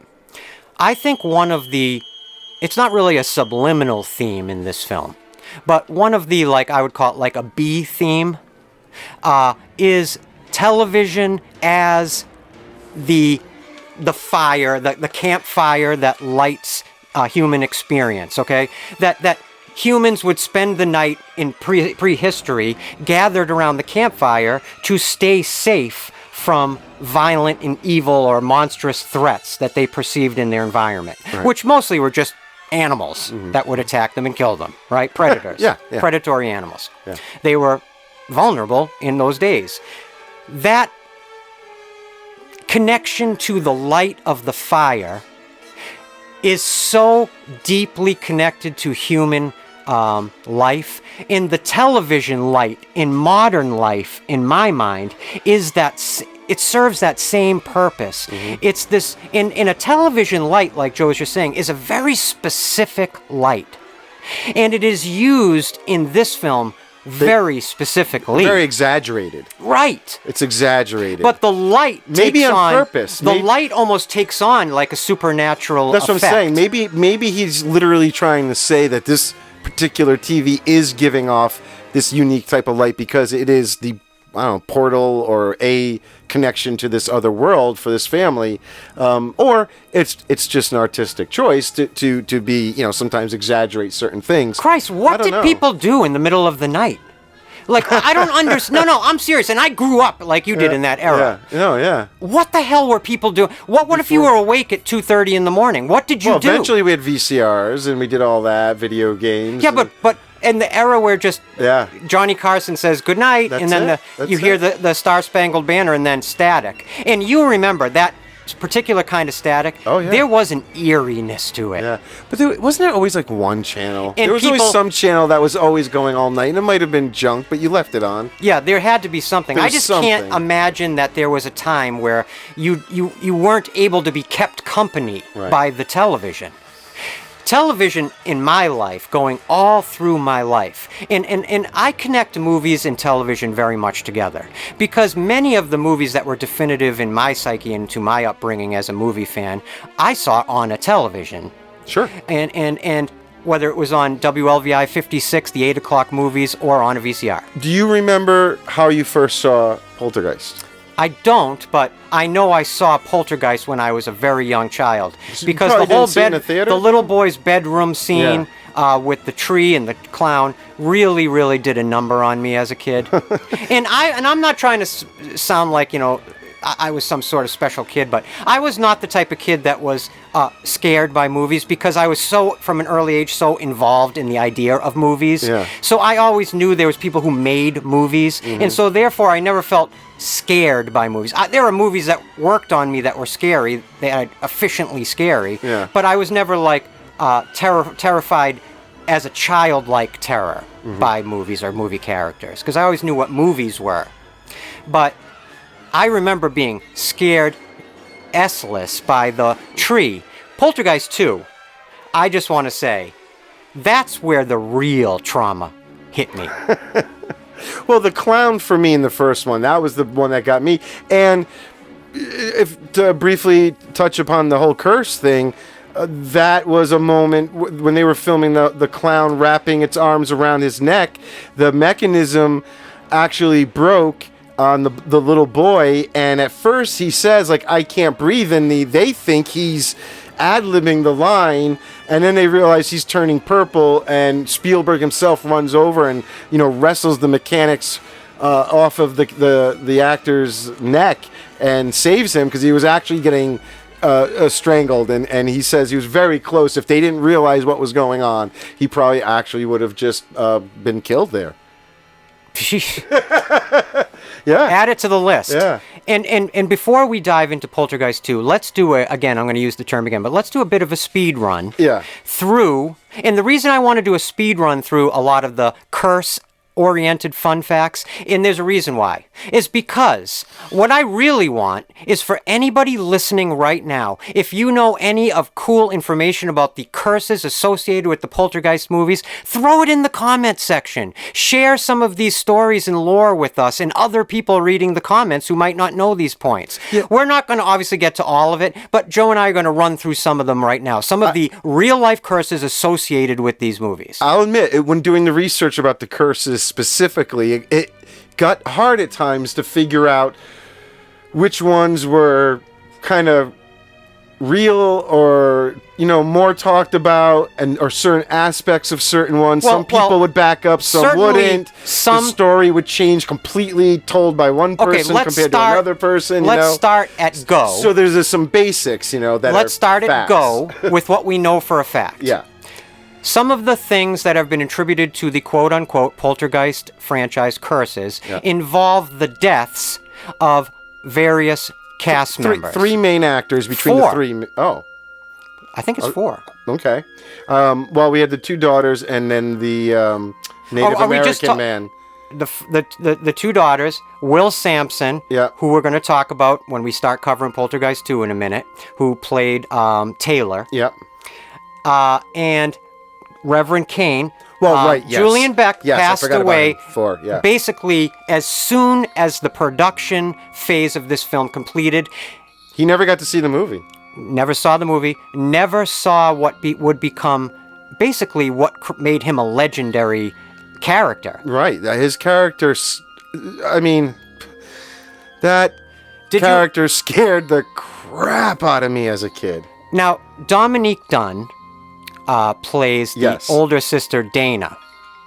Oh, sorry, guys. In all this time, 2 years of doing Haddonfield Radio, it's not only that I never left my ringer on. You know what the sad truth is? I've never even gotten a call. That's what really just sunk in. It's not that I never let my ringer go over the mic. It's that I never actually got a call. That's depressing. Was it your mom? Just a friend of mine from work, but I'll get her back to her. But no. Dominique Dunn played the older sister Dana. Yeah. She's one of the 4 cast members who died, obviously well before her time, and really why she's connected to the curse lore is because she died by murder. Yeah, she had a boyfriend that she had broken up with. He didn't take it well, and he strangled her in her driveway, and then she passed away a few days later in the hospital, and this was her first theatrical film. Her career was just starting to take off, and her boyfriend, and I'm not even going to name him because I think that's what I want to do. I think we won't even put his name. If you want to find out, you can easily do that, but I'm not going to honor him with that by putting his name on our show. Yeah. He did a despicable, disgusting She was thing 22. to a beautiful, young, talented human being. And he had a great deal of control, not only over her life and their romantic connection, but over her career, over her how she was talking to, if she was allowed to talk to other people.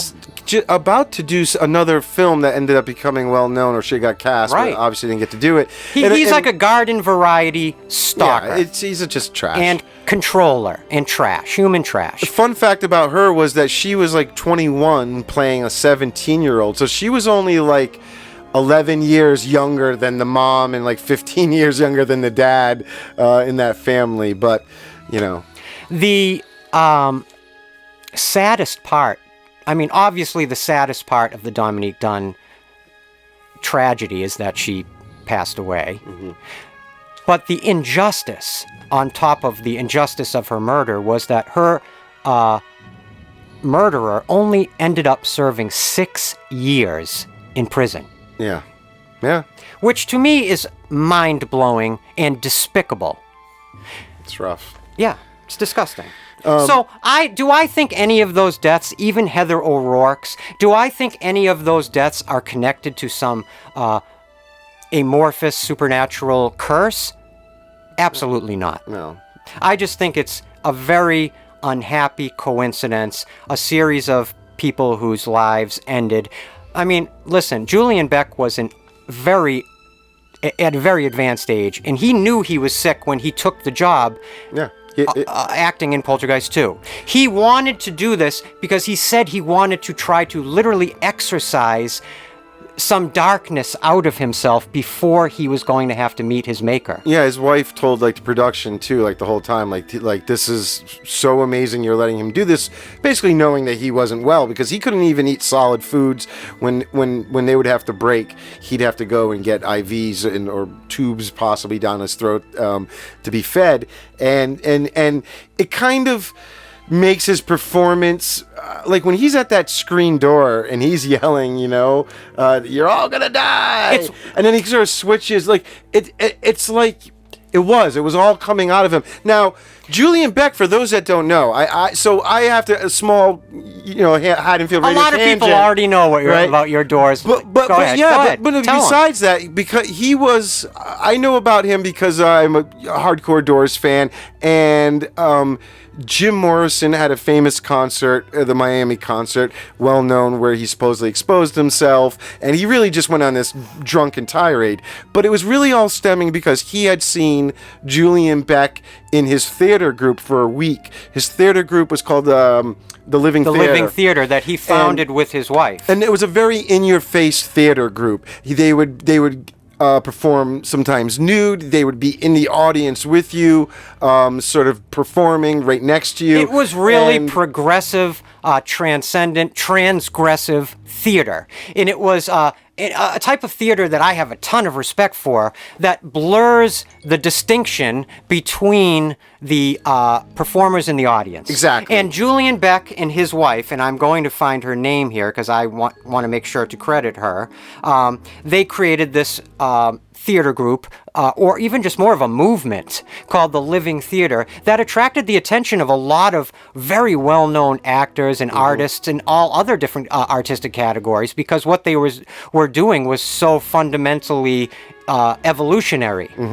Yeah, exactly. So this man did have a very well-known career outside of film. You know, he didn't have a huge film career, but he was known for more of this living theater performance stuff. And he was terrifying in this, and it was sort of, I think a lot of people described sort of the heaviness though that did have on the set. Seeing this sort of dead man walking. Can I just cut in for a second? Just because I think it's important. Julian Beck's wife, who he co-founded the Living Theater with, was Judith Malina. I just want to make sure that's out there because that's important. Yeah. She was also on set for a lot of the filming of Poltergeist 2 because she was essentially his caretaker at this time. Definitely was, yep. But, you know, he gave a strong performance. He put his all in it, and I mean, let me stop you right there. Okay, you are violently understating it. And I appreciate what you're doing. You're getting the information across. But I want to stop you and have a subjective moment here, because this is explosive for me. A minute ago, I talked about how, for me, even as a kid, a lot of things in movies didn't scare me because I was very aware of how the movies were made, and I loved special effects, so it was hard to get over on me. Julian Beck's performance in Poltergeist 2 not only scared me sideways as a child. I've stayed away from watching Poltergeist 2 over the years, partially because I was always afraid it wouldn't hold up, and I was always afraid it wouldn't live up to this extraordinary scar that it gave my psyche in the early 80s. And yet, when I revisited this film to get ready for this episode, I was reduced to being a 7-year-old kid again. I was absolutely terrified of what I was seeing.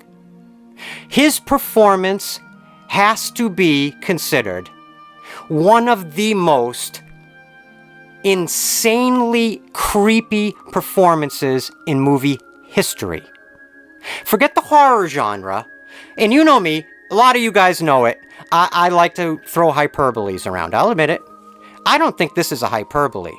I put Julian Beck's performance as the Reverend Henry Kane up there with like Tim Curry's Pennywise.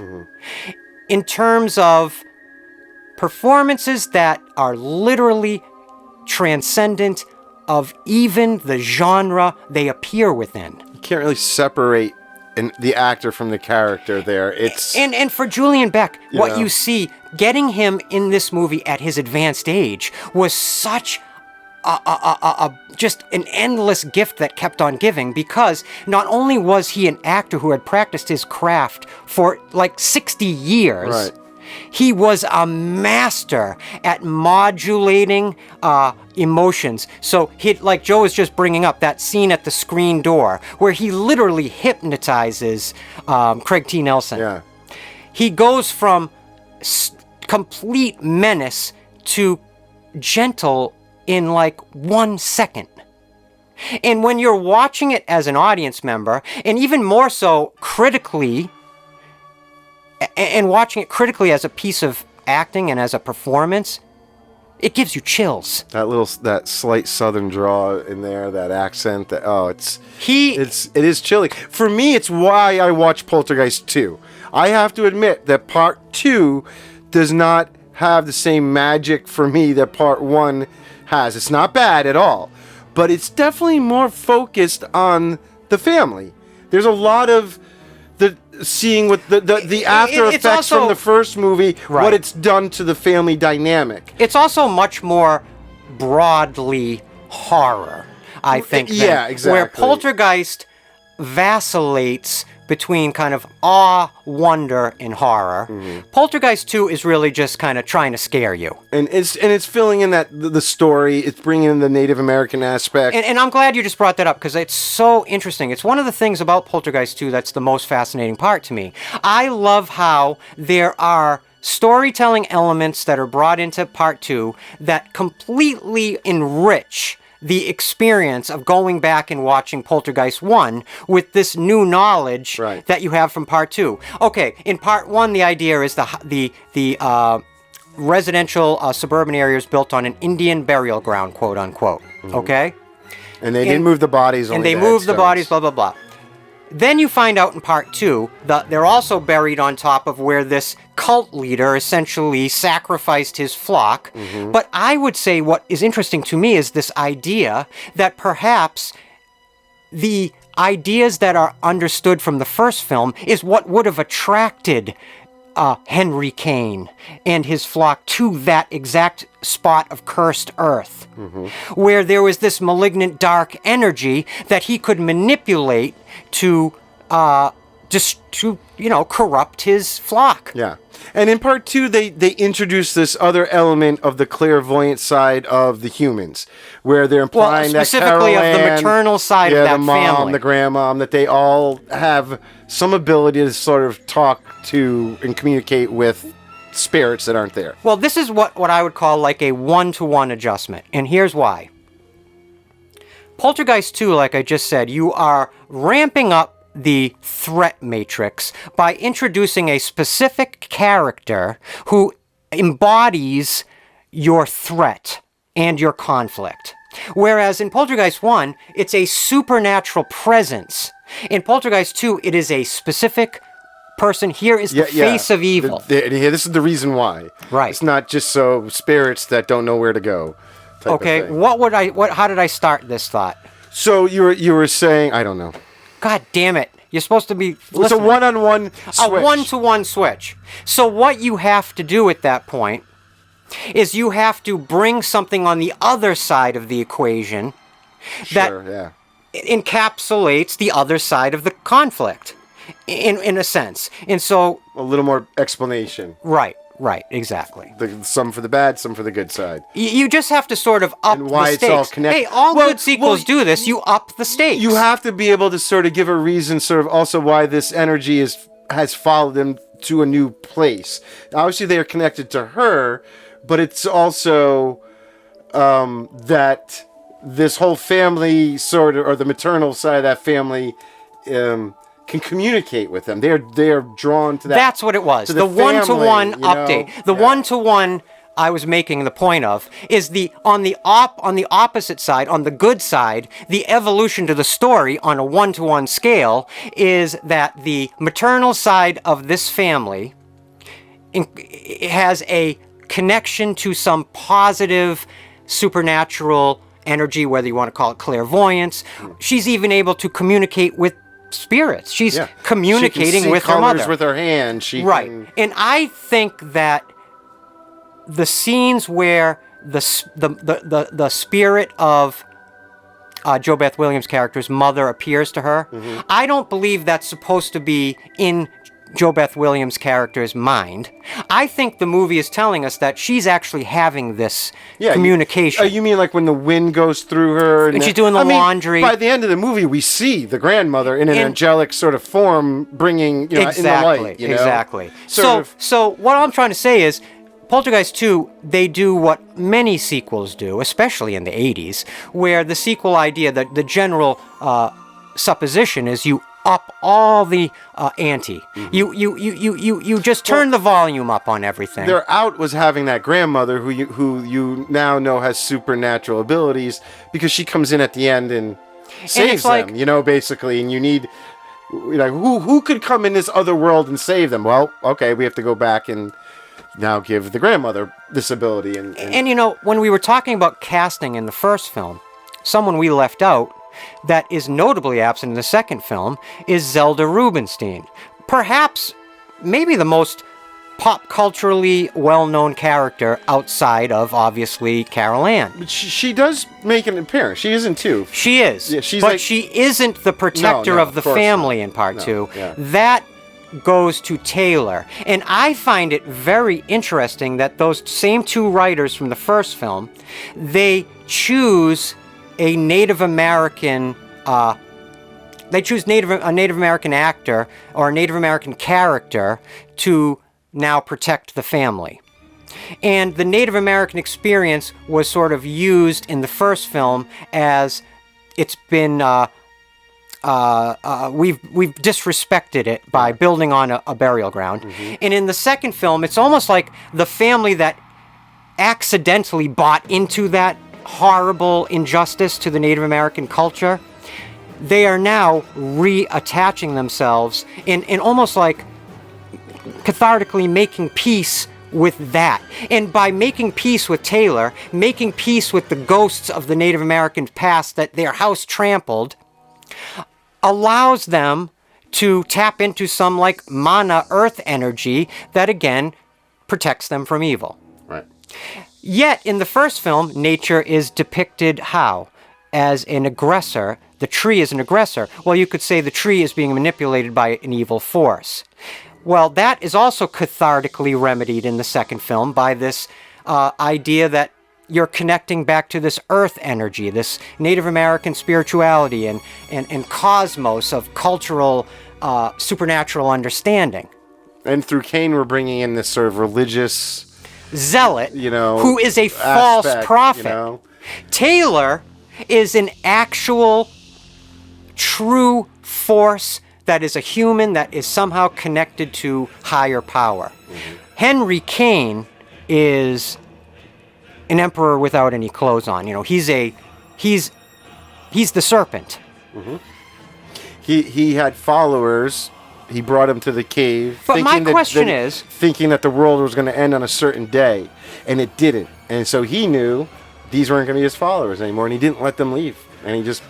Or you could think he knew all along that it was all just a something he's created, a narrative he's created to lure people to their doom. And what he really wanted was to sacrifice a group of souls to something is it that would be under his control in the afterlife. Is it like this family is actually being attacked by the Indian or the Native American spirits that are supposedly... No, that's the injustice. They were never involved at all. That's what I'm saying, right? So at the end of the day, what's happening in the first movie has nothing to do with that Indians cemetery or right? Native Americans. Look, I use the term Indian because that's the term the movies use, and that was the parlance of that era. At least by part 2. I think very much in part 1, that is the reason why. That's what they leave you with. They kind of retro fit that, you know what I mean? By trying to add the Cain storyline and saying this was actually going on under all that.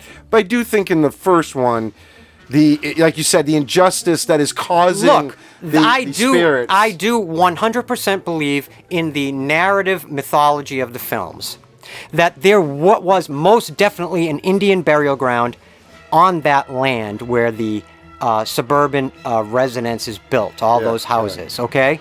It's what caused that earth to be cursed. What's interesting to me is it really speaks to this very unspoken theory of all of supernatural thinking, especially when it comes to so-called quote-unquote ghosts, that houses aren't haunted, the land is haunted. Right. You could build a brand new house and end up with a haunted house. You don't need to have 100 or 200-year-old building for it to accumulate spiritual energy. Some spiritual energy could very well be connected to ancient energy that exists long before maybe even humans were there. And I would argue that there's the possibility that that land where that residential area was built, maybe 100, 500, 600,000 years ago, was cursed earth. That's why it might have been used as a burial ground. Now, I know nothing about real Native American cultural significance, but I'm just guessing in movie logic. If that is an ancient Native American burial ground, then they're almost implying that the Cain followers came after. Oh, that's absolutely it. They went under there. Like I saying, my theory is that is what drew Cain to that spot. Right, exactly. He sacrificed his flock on that spot because the land already was possessed by this malignant energy. Souls that didn't know where to go, right? Okay. They all get a taste. Really quick, the movie Talk to Me, we both loved. Oh, God. One of the scariest ideas in that entire movie has nothing to do with that hand you hold on to. It's near the end of the movie, and it's the idea that when you die, you're trapped in darkness. And even seeing a candle burning, you'd run towards it just to get away from the darkness. And in the Poltergeist mythology, you see that for sure. Carol Ann is just such a bright light. Her mother is this bright light, the grandmother. There's a special added energy to their DNA, their psychogenic DNA as humans that's attractive to the dead. Yep. And hence why they follow her even into the third film. Exactly. And I like that they use because they don't portals. know that they're dead. That was the whole thing, right? So they don't know to go to the light, but they are attracted to her. Wasn't that a terrifying element of Talk to Me? That notion of being stuck. Yeah. If you die, you're just in irresolute darkness, and just wandering bleak darkness, searching for any light, is so terrifying that it's almost unimaginable. And yet, a lot of great supernatural horror films, like Talk to Me, like the Poltergeist films, know how that there's somewhere deep in the human spirit and the human soul, obviously, in our unfinished understanding of our own mortality, that is so terrified by the afterlife being an oppressive or dark place, because we all know we're going to be trapped there eternally. If your life sucks, you only have to basically tolerate a century at most. Once you die, you're there forever. Wherever you're going, it's forever. We This have is our getting friend. dark Hold on. We really have quick. our friend. As we're getting older, you start to experience your friends passing away. One of our closest friends, Larry, passed away, unfortunately, a few years ago. And one of the notions that occurred to me that was just so existentially terrifying to me is that billions of years from now, in this solar system, our sun is going to run out of energy and all life in this area will cease. Larry will still be dead. Yeah, well, yeah. That's Billions of years from now, he's still going to be dead. I'm sorry, but that terrifies me. Whether there is an afterlife of some kind or another or not, I feel like either way, it's just endlessly terrifying. And I try not to be like a cynical person, but when I was watching these movies and thinking about it, maybe because when I originally used to watch these films, I was young. So you have a different understanding of these themes. Oh, definitely. Like you mentioned about being a parent. Exactly. It definitely feels different watching it older as an adult than when I was a kid, for sure. Look, another amazing part about the production of Poltergeist 2, I just want to throw out there before I forget. H.R. Giger was one of the conceptual designers on this film. That alone, that should be above the credits, like the before, opening credits in the opening titles. He was very prolific too. Of course, H.R. Giger, a Swiss artist, most notable for designing, of course, the Alien from the Alien films. But that's just the tip of the iceberg of H.R. Giger's artistic legacy. He didn't come to America when he worked on this. He did everything from where he was living, and it was kind of a process. And he's a very unusual. He was a very unusual I know, person. I don't think it ended well. There was, I think, a little bit of strife there at the end with all of them. Well, but, he never liked anything in any of films that represented his work. He was happy to be a part of the Alien franchise, but I don't think he ever felt completely happy with the interpretations in three-dimensional, versus his paintings, which were so important to him and so special to him. And the director talks about how they got a lot of work from him. Like, it was like, almost there was no end, which is probably half the problem.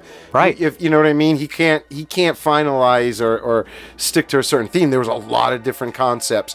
But obviously, his main design went into the worm creature from the tequila There is bottle. Again, a very iconic sequence in Poltergeist 2, one of my favorite scenes. As a matter of fact, when I was watching it for the rewatch here, when that scene concluded, I actually picked up my remote control and rewound the scene and watched it again. So that's not only for the incredible, what I think are really powerfully incredible special effects, practical and physical effects, but also for the acting between Craig T. Nelson and Jo Beth Williams.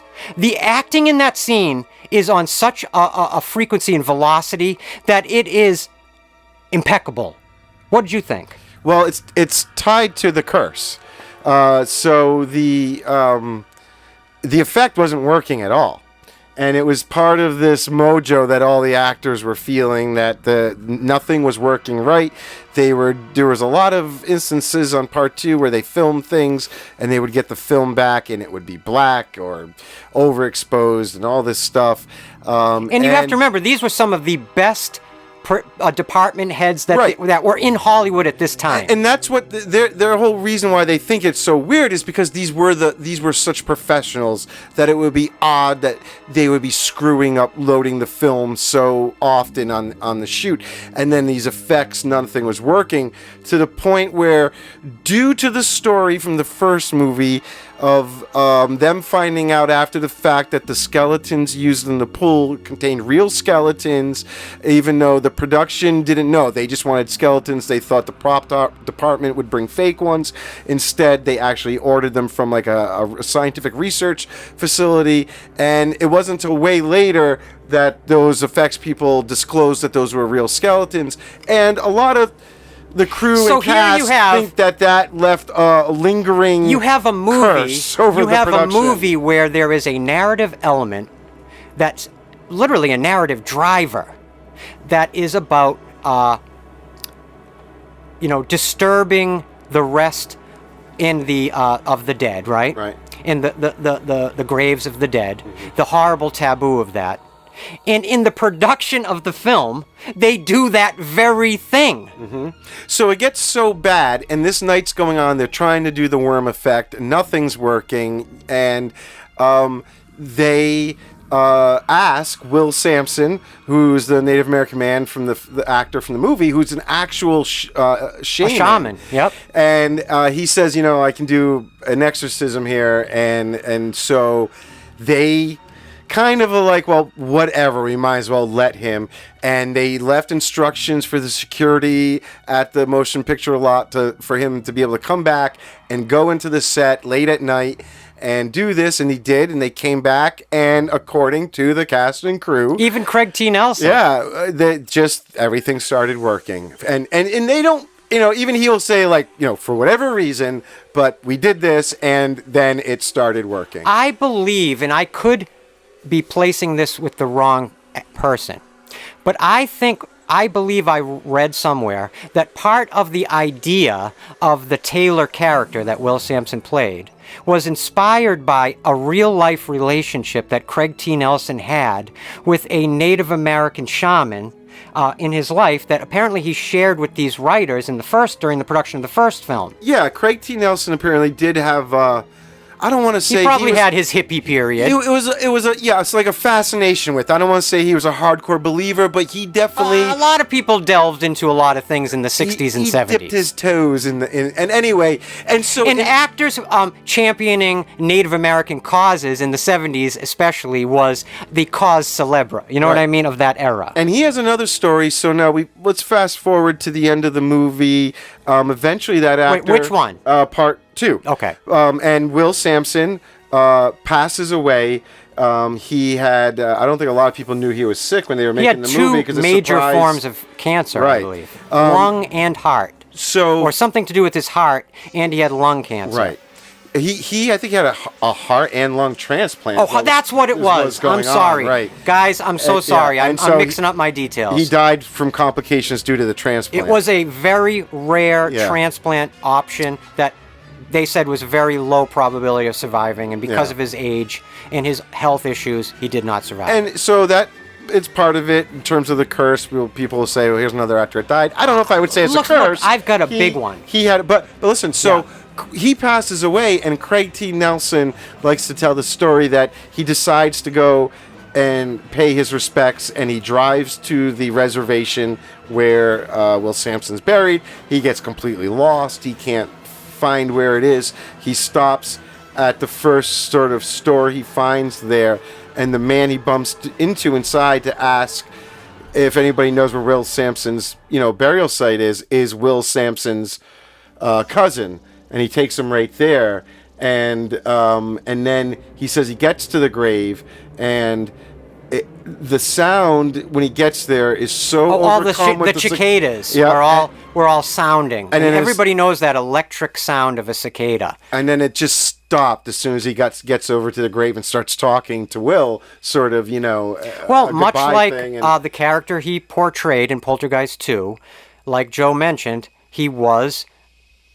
Essentially, if you follow a lot of Native American spirituality, it's earth magic shaman. Yeah, the medicine man. And he was connected to earth energy and the navigation of earth energy in order to reach other spiritual plateaus. That's what a shaman does. Yeah. A shaman, as we all know, that's a seeker. And you could see it on his face as a performer. You could see that he had lived.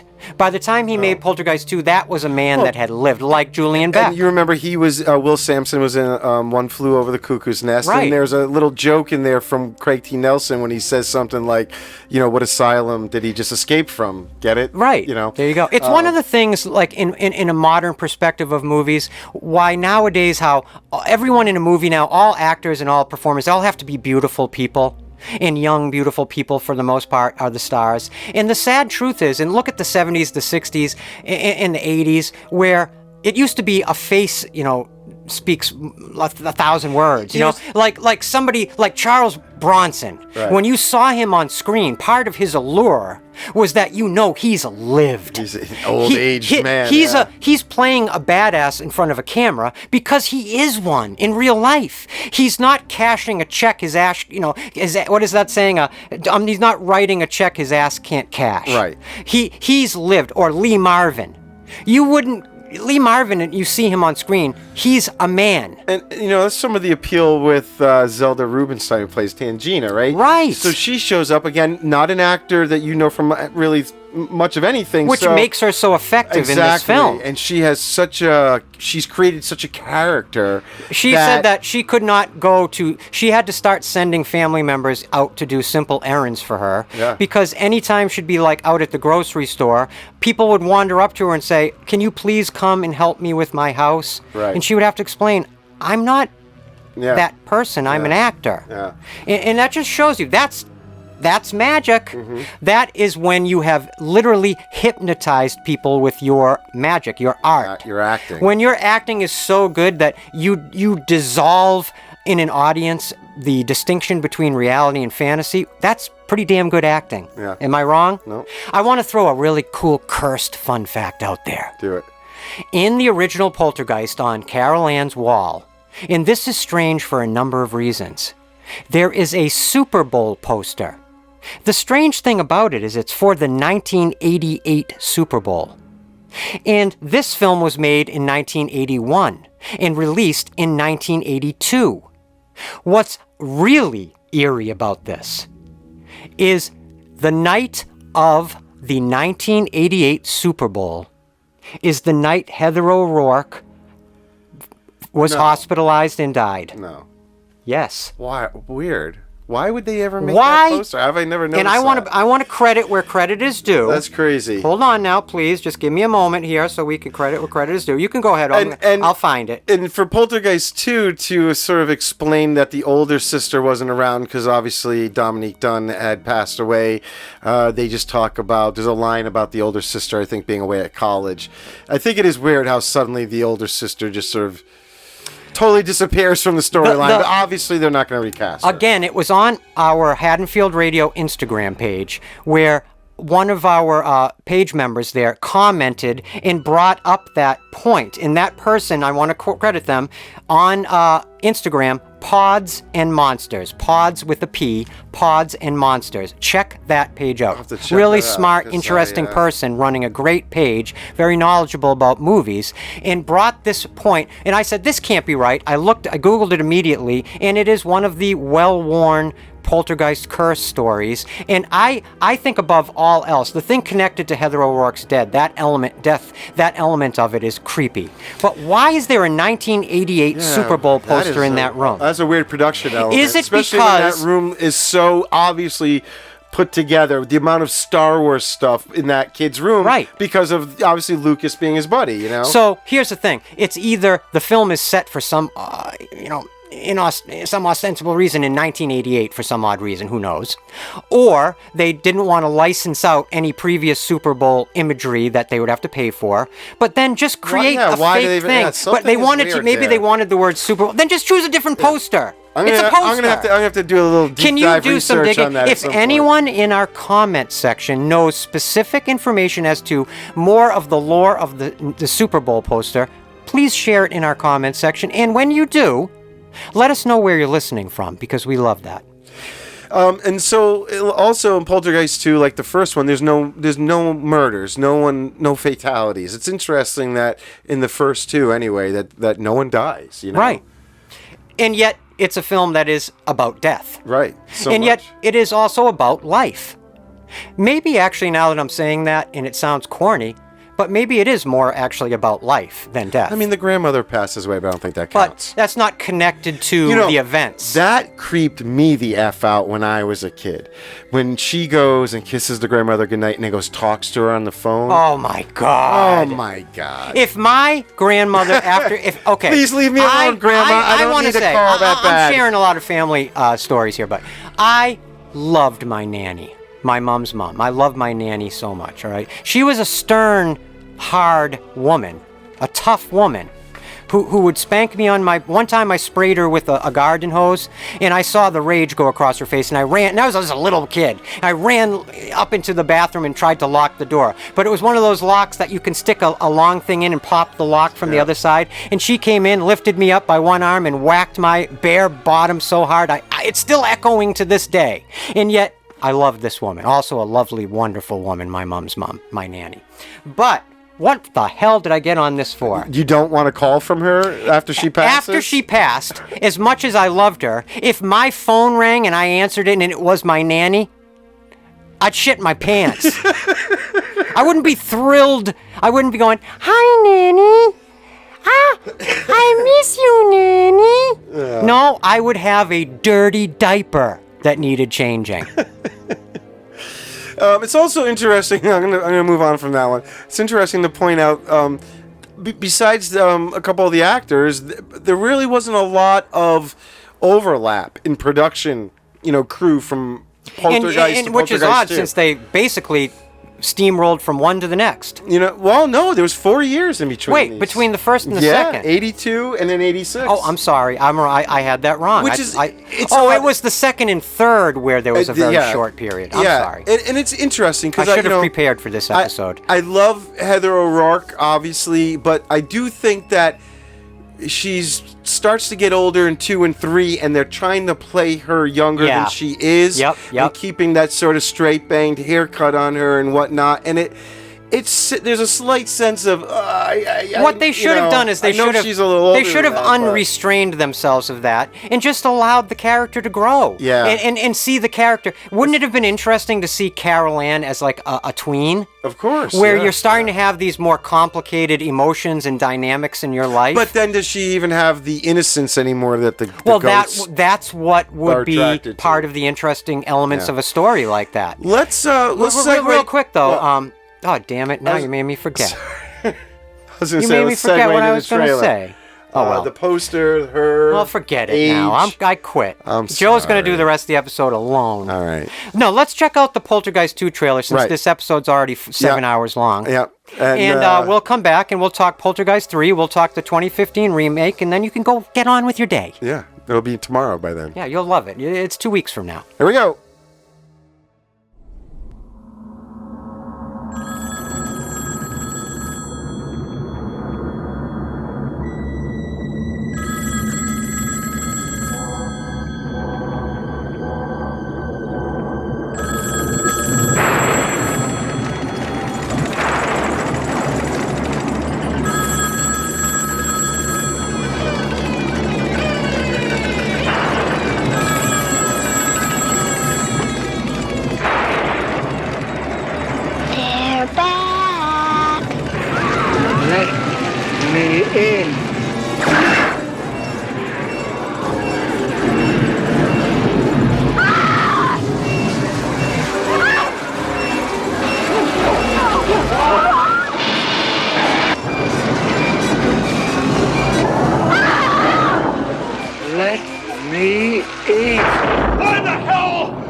Okay, and we're back. Wow. You notice, even then... It actually makes me want to watch the movie again right now. They know the power of Julian Beck's character, even, they're hinging on sort of... Even though you have no idea who that's supposed to be, you kind of also do know who it's supposed to be. You know what I mean? Look, the interesting thing is, think about when, before The Dark Knight came out and Heath Ledger dies. Mm-hmm.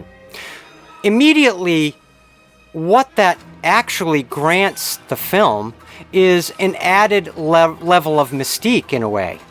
And while you don't have to play directly into that and be disrespectful to someone who died, all you have to do is sit back and let it naturally take its course. And the interesting thing with Poltergeist 2, with Julian Beck's death, is that he wasn't as saturated in pop cultural awareness, and by a long shot, as someone like Heath Ledger. Right. So all you know him as is this creepy guy. You know that the actor died, and he died before, is dead by the time the movie's out. So it all just sort of creates this weird cognitive dissonance in his performance. And it's stuff that he would not have known to layers to add. It's just natural synchronicity and serendipity. I do think him knowing he was dying did...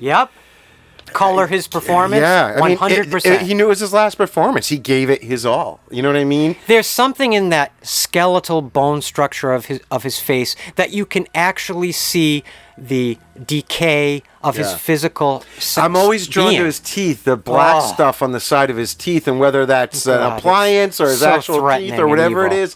But, you know... And isn't it funny that by literally all accounts, Julian Beck was like the warmest person and was a lifelong flower power hippie. I was just going to say, he was the epitome of the flower power, the flower child hippie, free love, let's all take our clothes off and hug and be one with nature, I saw somewhere along the line in the research, somebody in the cast, I don't remember who, saying, when they sat down to do the first table read for Poltergeist 2, just where basically, if you don't know, they just collect the cast and the main department heads and the director and producers. You get in a big room and you literally just read the script out loud. Usually the director or the producer or the writer reads the asides stuff, and all the set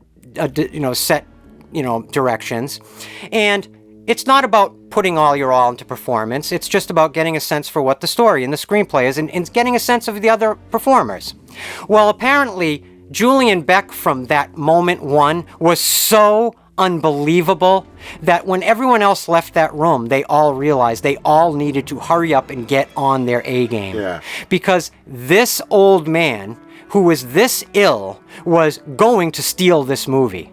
And I believe he made Heather O'Rourke cry, like he would make me cry, and I'm 49. The first time they had to do like a scene in character, that it got her a little upset. But and his death is why at the end of the movie you see that sort of obvious puppet version of his head. Right. Because he just wasn't around anymore to even try and do that effect with his real And they even face. had to bring in a well-known voiceover artist, I think, to loop some lines in Poltergeist 2. His name was Corey Burton. And then they had him in part 3. He does the voice, definitely. I'm pretty sure that they had to bring him in 2 to do some stuff. I could be wrong. I think it's very interesting. I'm wondering if anyone out there can answer why in part 3 during the credits they give Julian Beck a credit as originally portraying the character of Kane, and there's no shots of him really in the move in part 3. Obviously they're basing the new guy. Know what it is, but is that just respect? Is it some other reason? I cynically think it's more trading on his name in order to create awareness that while he has passed away as a performer, the character you all loved is continuing into this next film. Yeah. And that is a gentle something you don't way. usually see. And it is also a way of giving a nice little tribute to Julian Beck. Acknowledging that they were basing a whole new character. The character was written on the page and was created that way by the screenwriters. But even the screenwriters would probably suggest that Julian Beck sort of made that character his.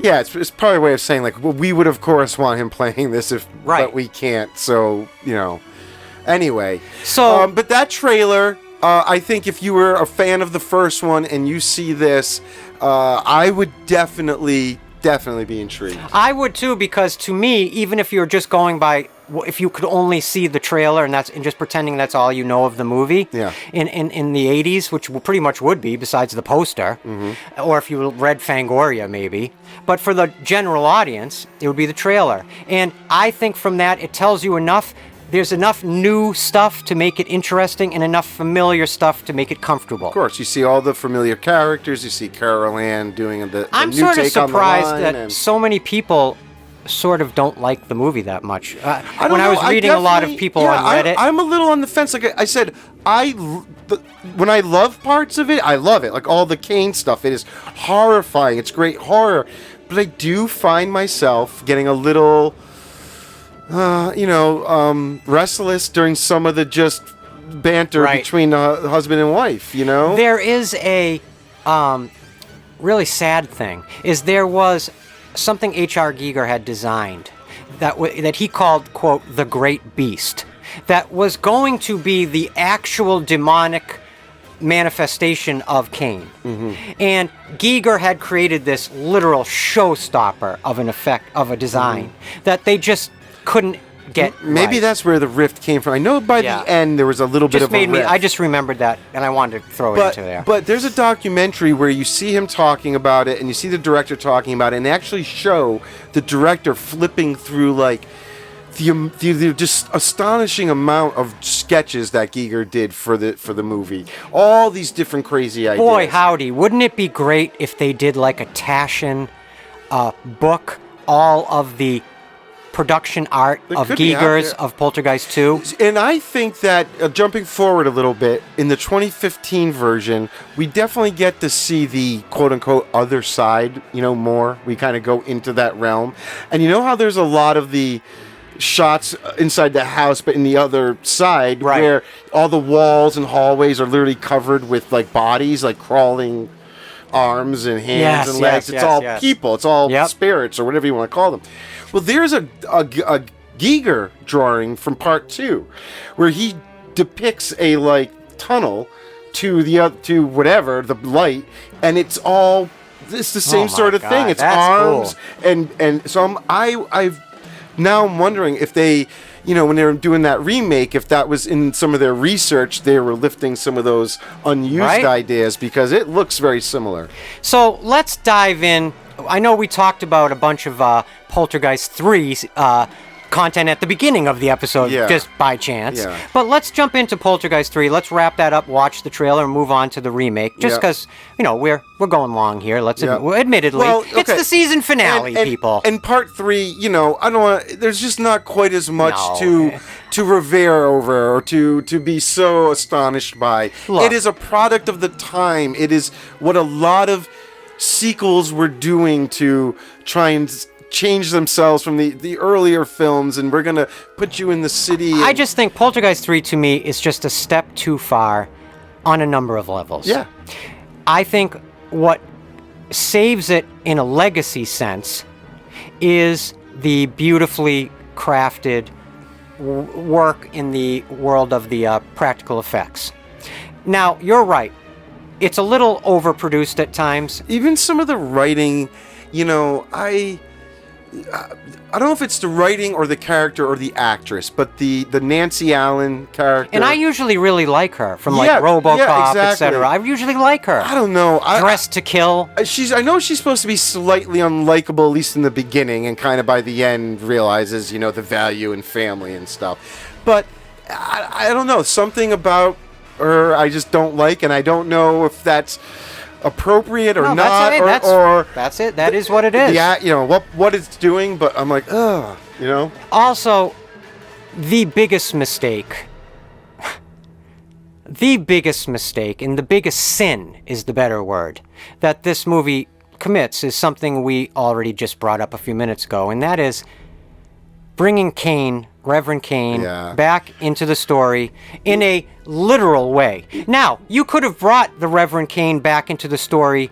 in a different way. If they had been more subtle with Corey Burton's voice, when they know they don't have the same guy anymore, the guy they got, just like they did in 2, just evolve the idea. He just didn't have the magic, and at times, when they're doing their mirror stuff, you can tell it's obviously a bunch of people just wearing a Kane mask. Yeah, but the real problem is the Kane mask. It looks like it was made by someone who never watched Poltergeist 2. Well, that's what I mean. It's just a big rubber mask. I know. The hair is wrong. Yeah. The architecture of the bone structure is wrong. Yeah. The entire physicality and body type is wrong. Yeah. It's wrong almost on like a Plan 9 from outer space, replacing Bela Lugosi with his dentist wrong. Yeah. And maybe that's why they did add that credit. Maybe they knew they had to try and, do something. To me, it sinks the movie 100% to a point where there's no coming back.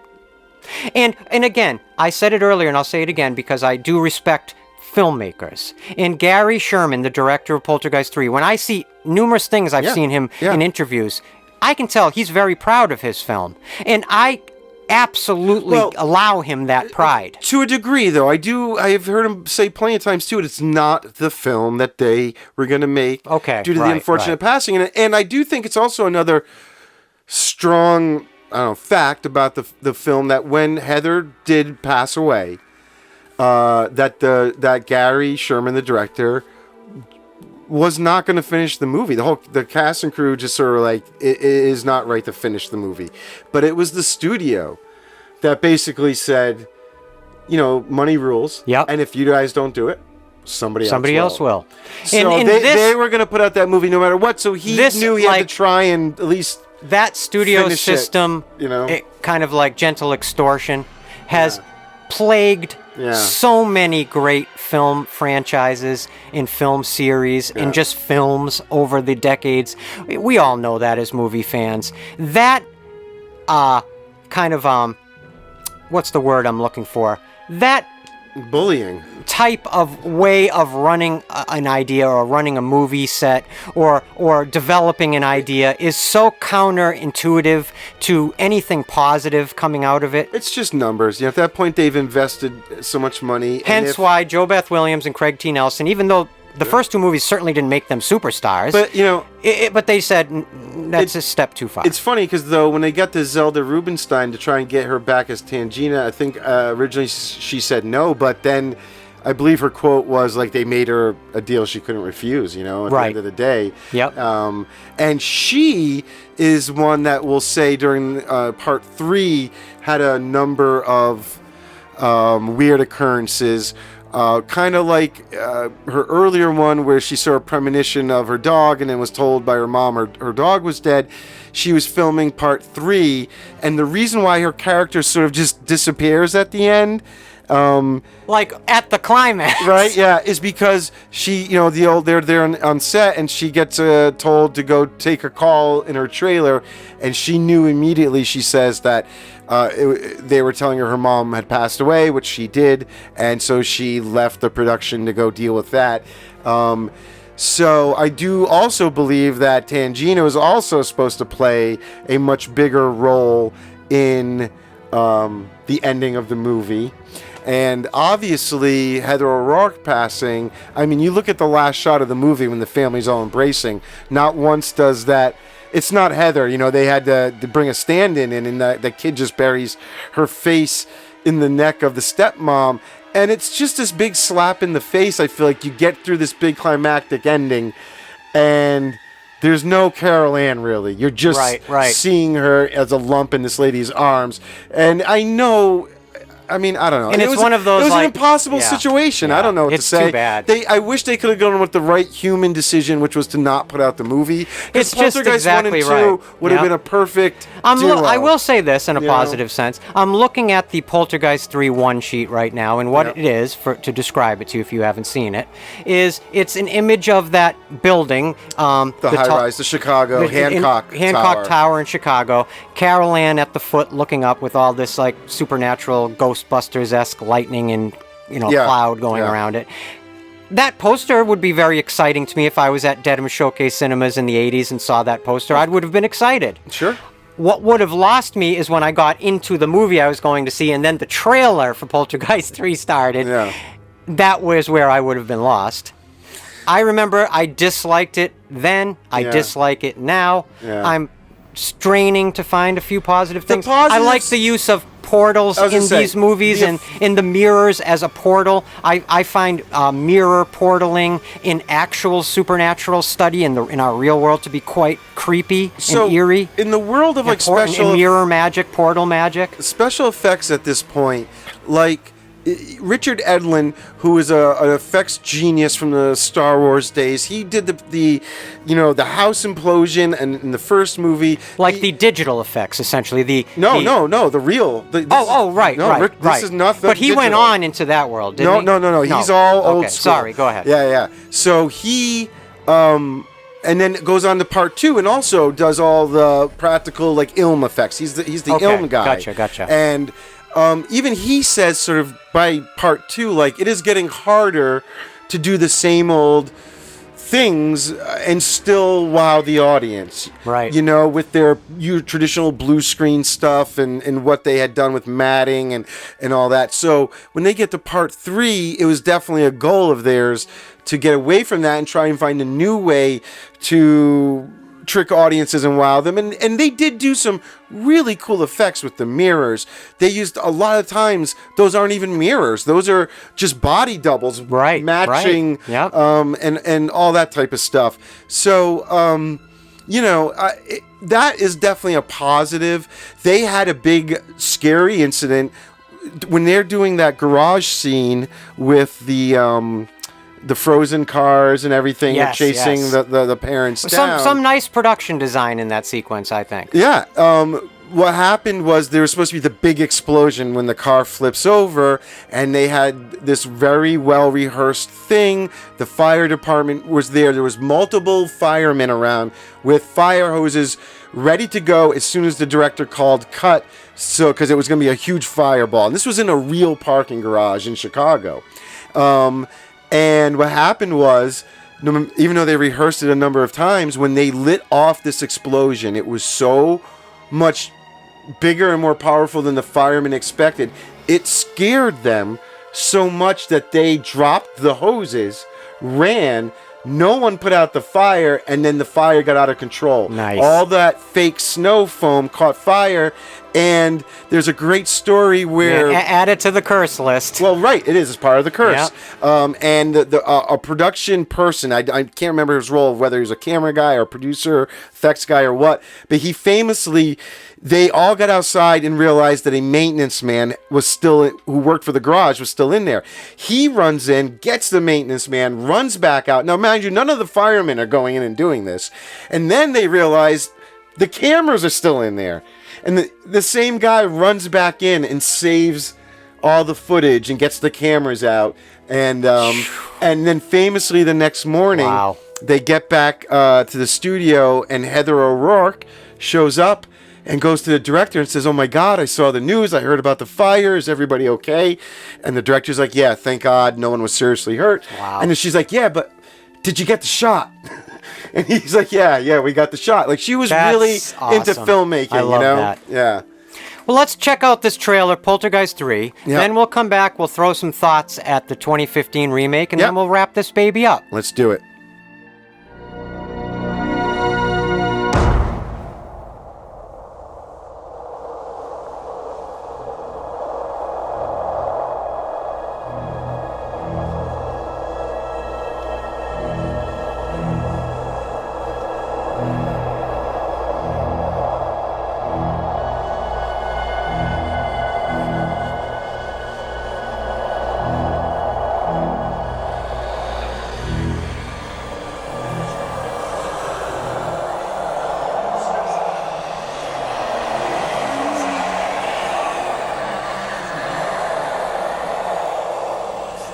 Guess who's back in town?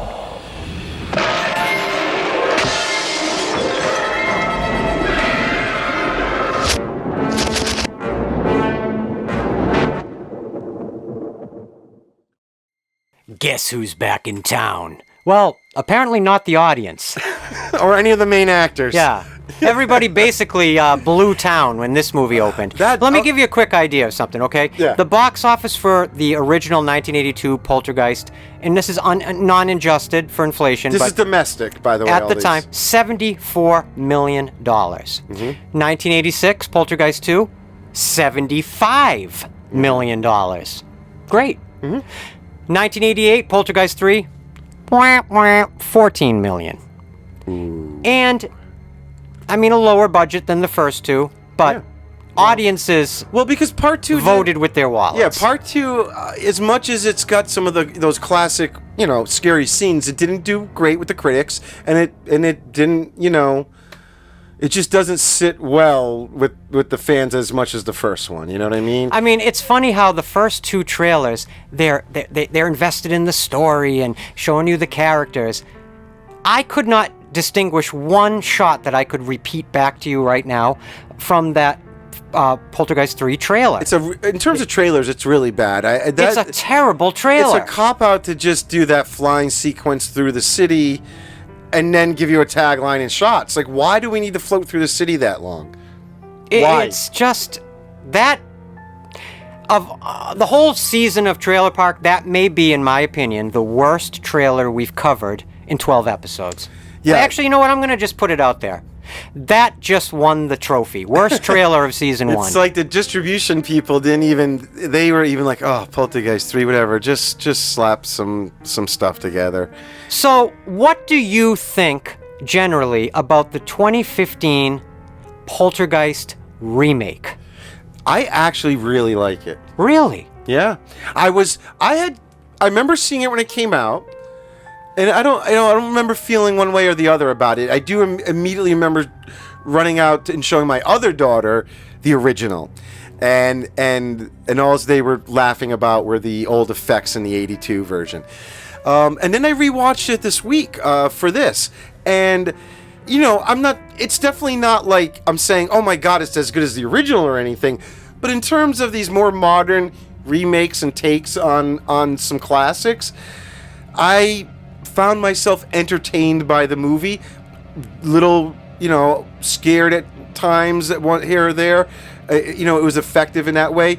I didn't like the going into the other side and it being just like a big CG generated world. Well, it was to me, it almost felt like they sort of cribbed from the movie Insidious and what the further looks like. Yeah. Or, do you know what I'm saying? Yeah. Like, the thing was, they were doing so well, like up until I then, totally agree with that. They were generating That's exactly real what I think. fair, and I know they were doing some small, digital effects on like. I think the first half of the movie is actually pretty good. It's really, really good. It's at least it's inoffensive. And like kind of we were bringing up about the Nightmare on Elm Street remake, where we thought one of the problems was that they really changed the character of Nancy, but kept her named Nancy. What this one does right is actually change everybody's names, so you're not constantly comparing them.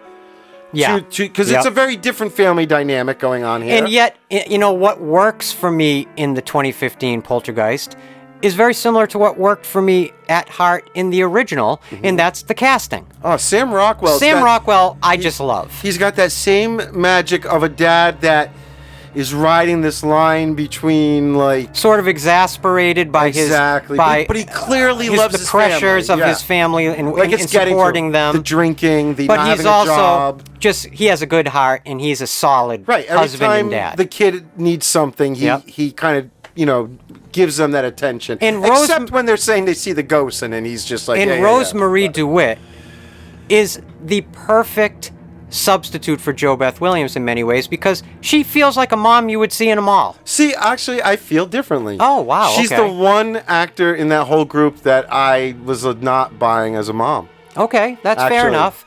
Not that she was horrible. This is sort of just my nitpick. It was like, out of the whole group, that was the one actor. I don't know about you guys, but there's just something about Sam Rockwell. Doesn't matter what he's in, what the movie is. If he's in it, I'll watch it. Yeah. He's just one of those just watchable actors. He was. I find him to be very fun and interesting. His choices are interesting. Wasn't that him in Moon? Did he do Moon? Yeah. I love where that he movie. basically David is just Bowie's the son only made actor in it. Yeah. But anyway, 2015, I think if you guys haven't seen it and you like the original, definitely go see it. It's not like a total copycat, but it hits a lot of the same beats, and there are certain moments that are definitely the same, so that you kind of know where things are going. But I place it in like what I would call like gateway horror, like horror that you could show a 12 or 12-year-old. Yeah.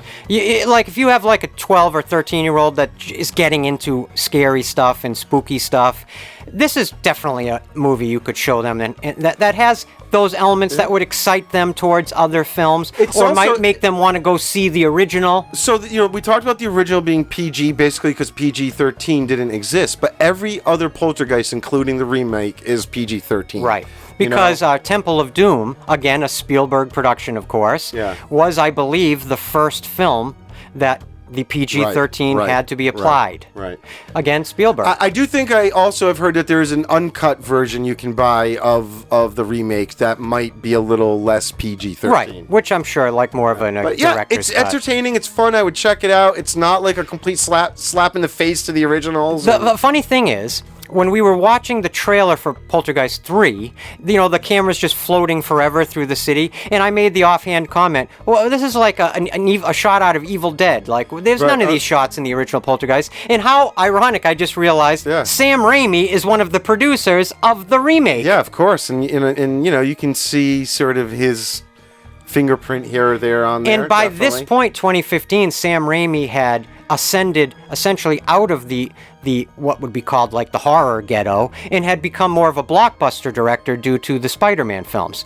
And an interesting fun fact about the 2015 is he pursued Tom Cruise to play the part that Jared Harris plays, which is basically the Tangina role. Yeah. And he's like the That's a great famous ghost hunter. I love Jared Harris as an actor. And I think he's great. I think he's the best part of the movie. And I love the sly little little zings at ghost hunters, famous ghost hunters in our world. I found very entertaining and fun in the writing. And the movie director is Gil Keenan. And before this, what got him this job, he made this animated film that's actually really quite good. That's also good gateway horror for a younger, like a tween audience, called Monster House. Right. Really good. So the remake isn't riddled with as many deaths and curses. However, the director does tell the story of the house that he was staying in while making the movie that they rented. He'll tell many stories about it being haunted by a woman clad in black, and that even when he left the person's house who it was that called him afterwards, it was kind of like, did you experience any of these things? And started listing like all the things he did. And so he was like, okay, I'm not crazy, But wow, so there still is a little tinge of the old Poltergeist hauntings continue even with the remake. Yeah, there you go. Yeah. So why don't we take a look at the trailer for the 2015 Poltergeist? Yep. And then we'll come back and we'll wrap this bad boy up. Let's do it. We didn't know where else to go. You did the right thing coming here. Maddie was the first one to notice things. Mom, how will you get here? Who are you talking to? When was the last time you had contact with her? Before she was taken?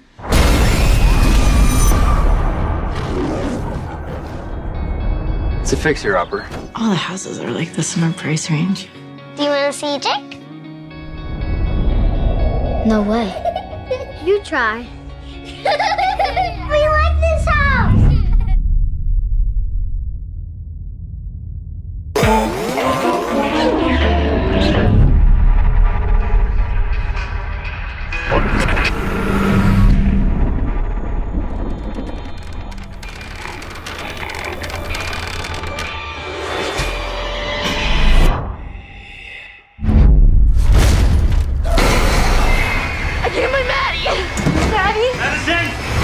We have to call somebody. We can't call the cops. How are you gonna tell them? First things first. Your daughter is here, and she's alive. This development was built on a cemetery. This isn't just a few pissed off spirits we're dealing with. It's a poltergeist. We just want our daughter back. The door in their world could close at any moment. If that happens, there's no getting her back. I want you all to clear your minds. They already know what scares you.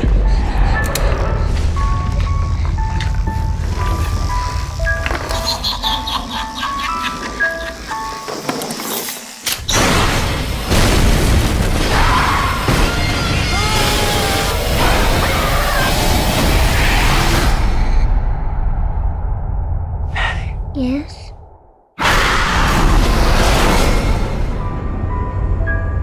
Something's wrong, Mom.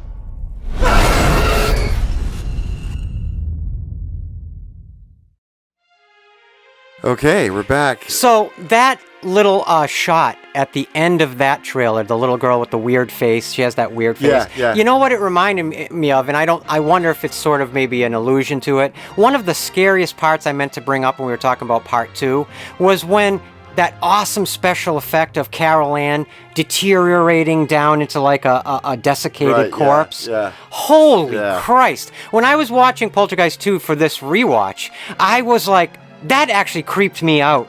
Like, I didn't remember that from before, and that felt new to me, and it was really creepy as hell, wasn't it? It was. And this trailer is reminding me of the other things that creeped me out in these movies. I think they did in the original, too, was when they just hear the big footsteps. Oh, yeah, and they're just slowly trying to get out of the house, and then it gets closer and closer. And then that last shot where you see Maddie in this remake get yanked up the stairs, gives me the chills every time. Oh, 100%. And another thing about director Gil Keenan, who made the 2015 film, interestingly enough, he sort of stayed in the ghost subgenre. He went on to write Ghostbusters Afterlife and write and direct Ghostbusters Frozen Empire or Frozen he was a young dude when he did this. The Monster House, he was like 20. Yeah. So he was young when he did this. Yeah, exactly. And he has his chops. That's what I mean. It was interesting. I found it very interesting to see how young he was after watching the movie. Being, wow, he kind of really nailed there's some it. really good moments in the remake, fun, scary moments. But I will say, the movie to me feels more like one of those Hollywood haunted House of Horror Nights events more than a movie, but I still found it quite entertaining. Yeah, I like it. Again, not the same magic as the originals, but so this movie had a $35 million budget, 3 times the budget of the original, and it went on to make a little under $50 million. So not bad. Yeah, not bad. But still, like, not even as much as the original. You know what I mean?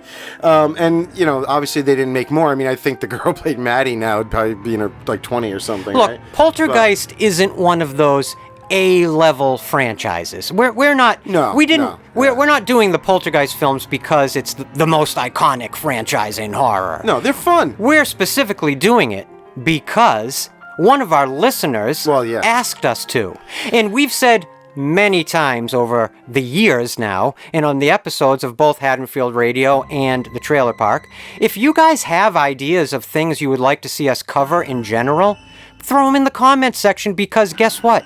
We actually might. This movie, for me, the original Poltergeist, I was introduced, it was the classic, my dad had rented it, made a copy of it on VHS. I saw it around the house. Yeah. And started watching it when I wasn't supposed to. And I kind of just fell in love with it. It was just one of those early horror films that I got to, watch all the time. Scared me, but not enough to not go watch it again, I have to say, the last month or last few weeks where I started really diving in and doing research for this episode, I actually have to say a thank you again to Spooky Halloween Gal for recommending this idea, because I had such an entertaining few weeks just deep diving into the lore, the history, the legacy, and the lore of these movies.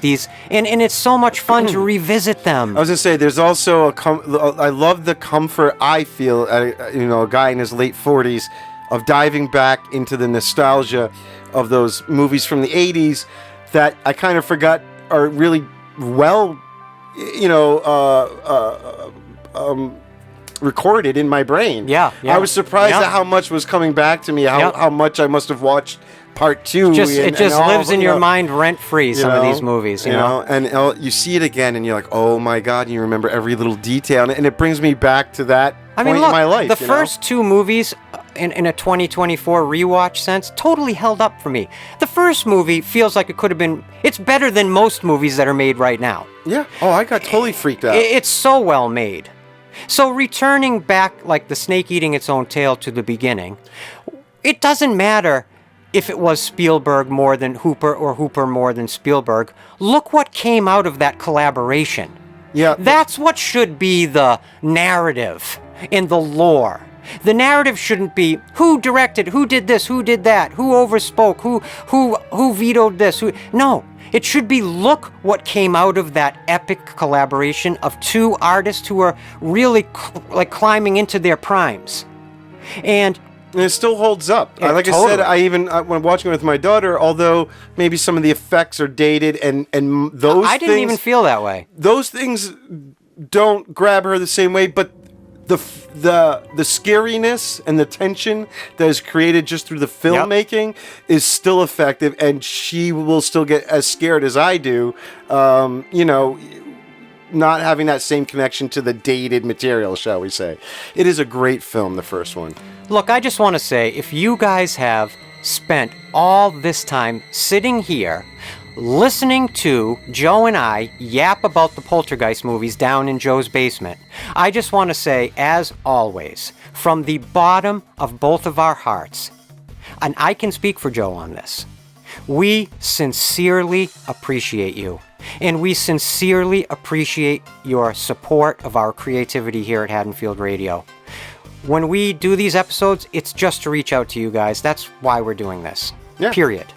And in this particular series, we're finishing up the first season of it, and this was a lot of fun to do. It was a little I loved experiment. this. I loved doing the trailer park. I loved it. To focus on trailers, and we had our first guest with Mr. Keith Voss and everything. I can't thank Keith Voss enough for appearing on not one but 2 episodes, including what very well may be my favorite episode we've ever done for this channel, which was our Psycho retrospective. That was a good one. It was I a will fun say, one.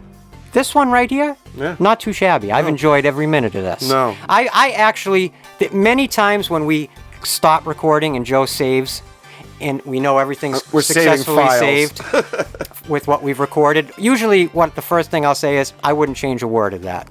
And in this case, that is absolutely the sentiment. I've enjoyed every minute here, and there's been a lot of those minutes for this episode. And I'll point out, too, that we are aware that there was a TV series called Poltergeist Legacy. It aired on Showtime. It actually ran for 3 or 4 seasons. Yeah, but it didn't really tie into this family directly, and it was sort of in name. It was like just cashing in on the title. And since we're focusing on trailers for this series, it only made sense to focus on the movies. Yeah. But anyway, we are aware of it. I don't know when we'll be picking up this series again exactly, but we will be taking the place of this series, another series that we are starting, and you guys will hear about. So it's we're coming not up done next, yeah. Sort of with this idea of being able to explore other themes in the movie world besides horror. We're going to be announcing what will take the place of Trailer Park, which, just like we mentioned before, you will always get 2 episodes a month from Haddonfield Radio. There'll always be another series running alongside we our always main will give you Haddonfield Radio. our monthly episode of Haddonfield Radio, our monthly chapter of that,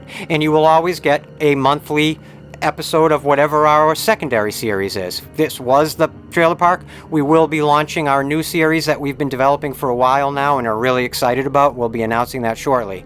But coming up directly next, this is a lot of finales. I know, we're wrapping up a lot. Season 2 finale, episode 22 of Haddonfield Radio, where we'll be wrapping up our exploration of the Nightmare on Elm Street franchise with one of my favorite films of that franchise, Ronnie Yu's 2003 film, Freddy vs. Jason. That will be our Season 2 finale of Haddonfield Radio coming up next.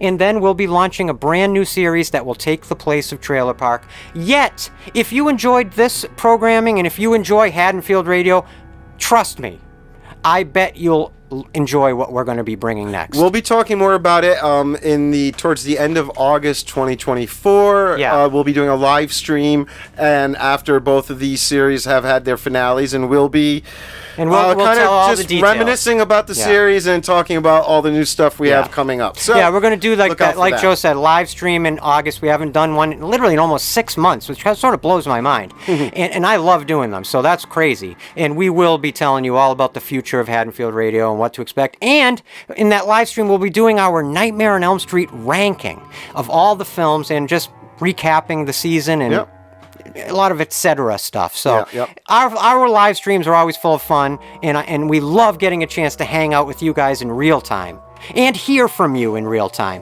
while we're talking. So that'll be fun. So look forward to that. But anyway, anything else you want to add? No, that's it. Just thank you guys. We love you guys. This has been a fun trip, and we'll see you, on the next series. And just remember, you're all gonna die. You're all gonna die. And have a very... Oh, wait, we didn't say our names, did we? See, I got ahead of myself. It's okay. Hopefully they know it by now. It's the last episode. I like to, keep up with decorum. All right. Until next time. Until next time, we love you guys. Thank you so much for joining us for this episode. We'll be back with more in the future.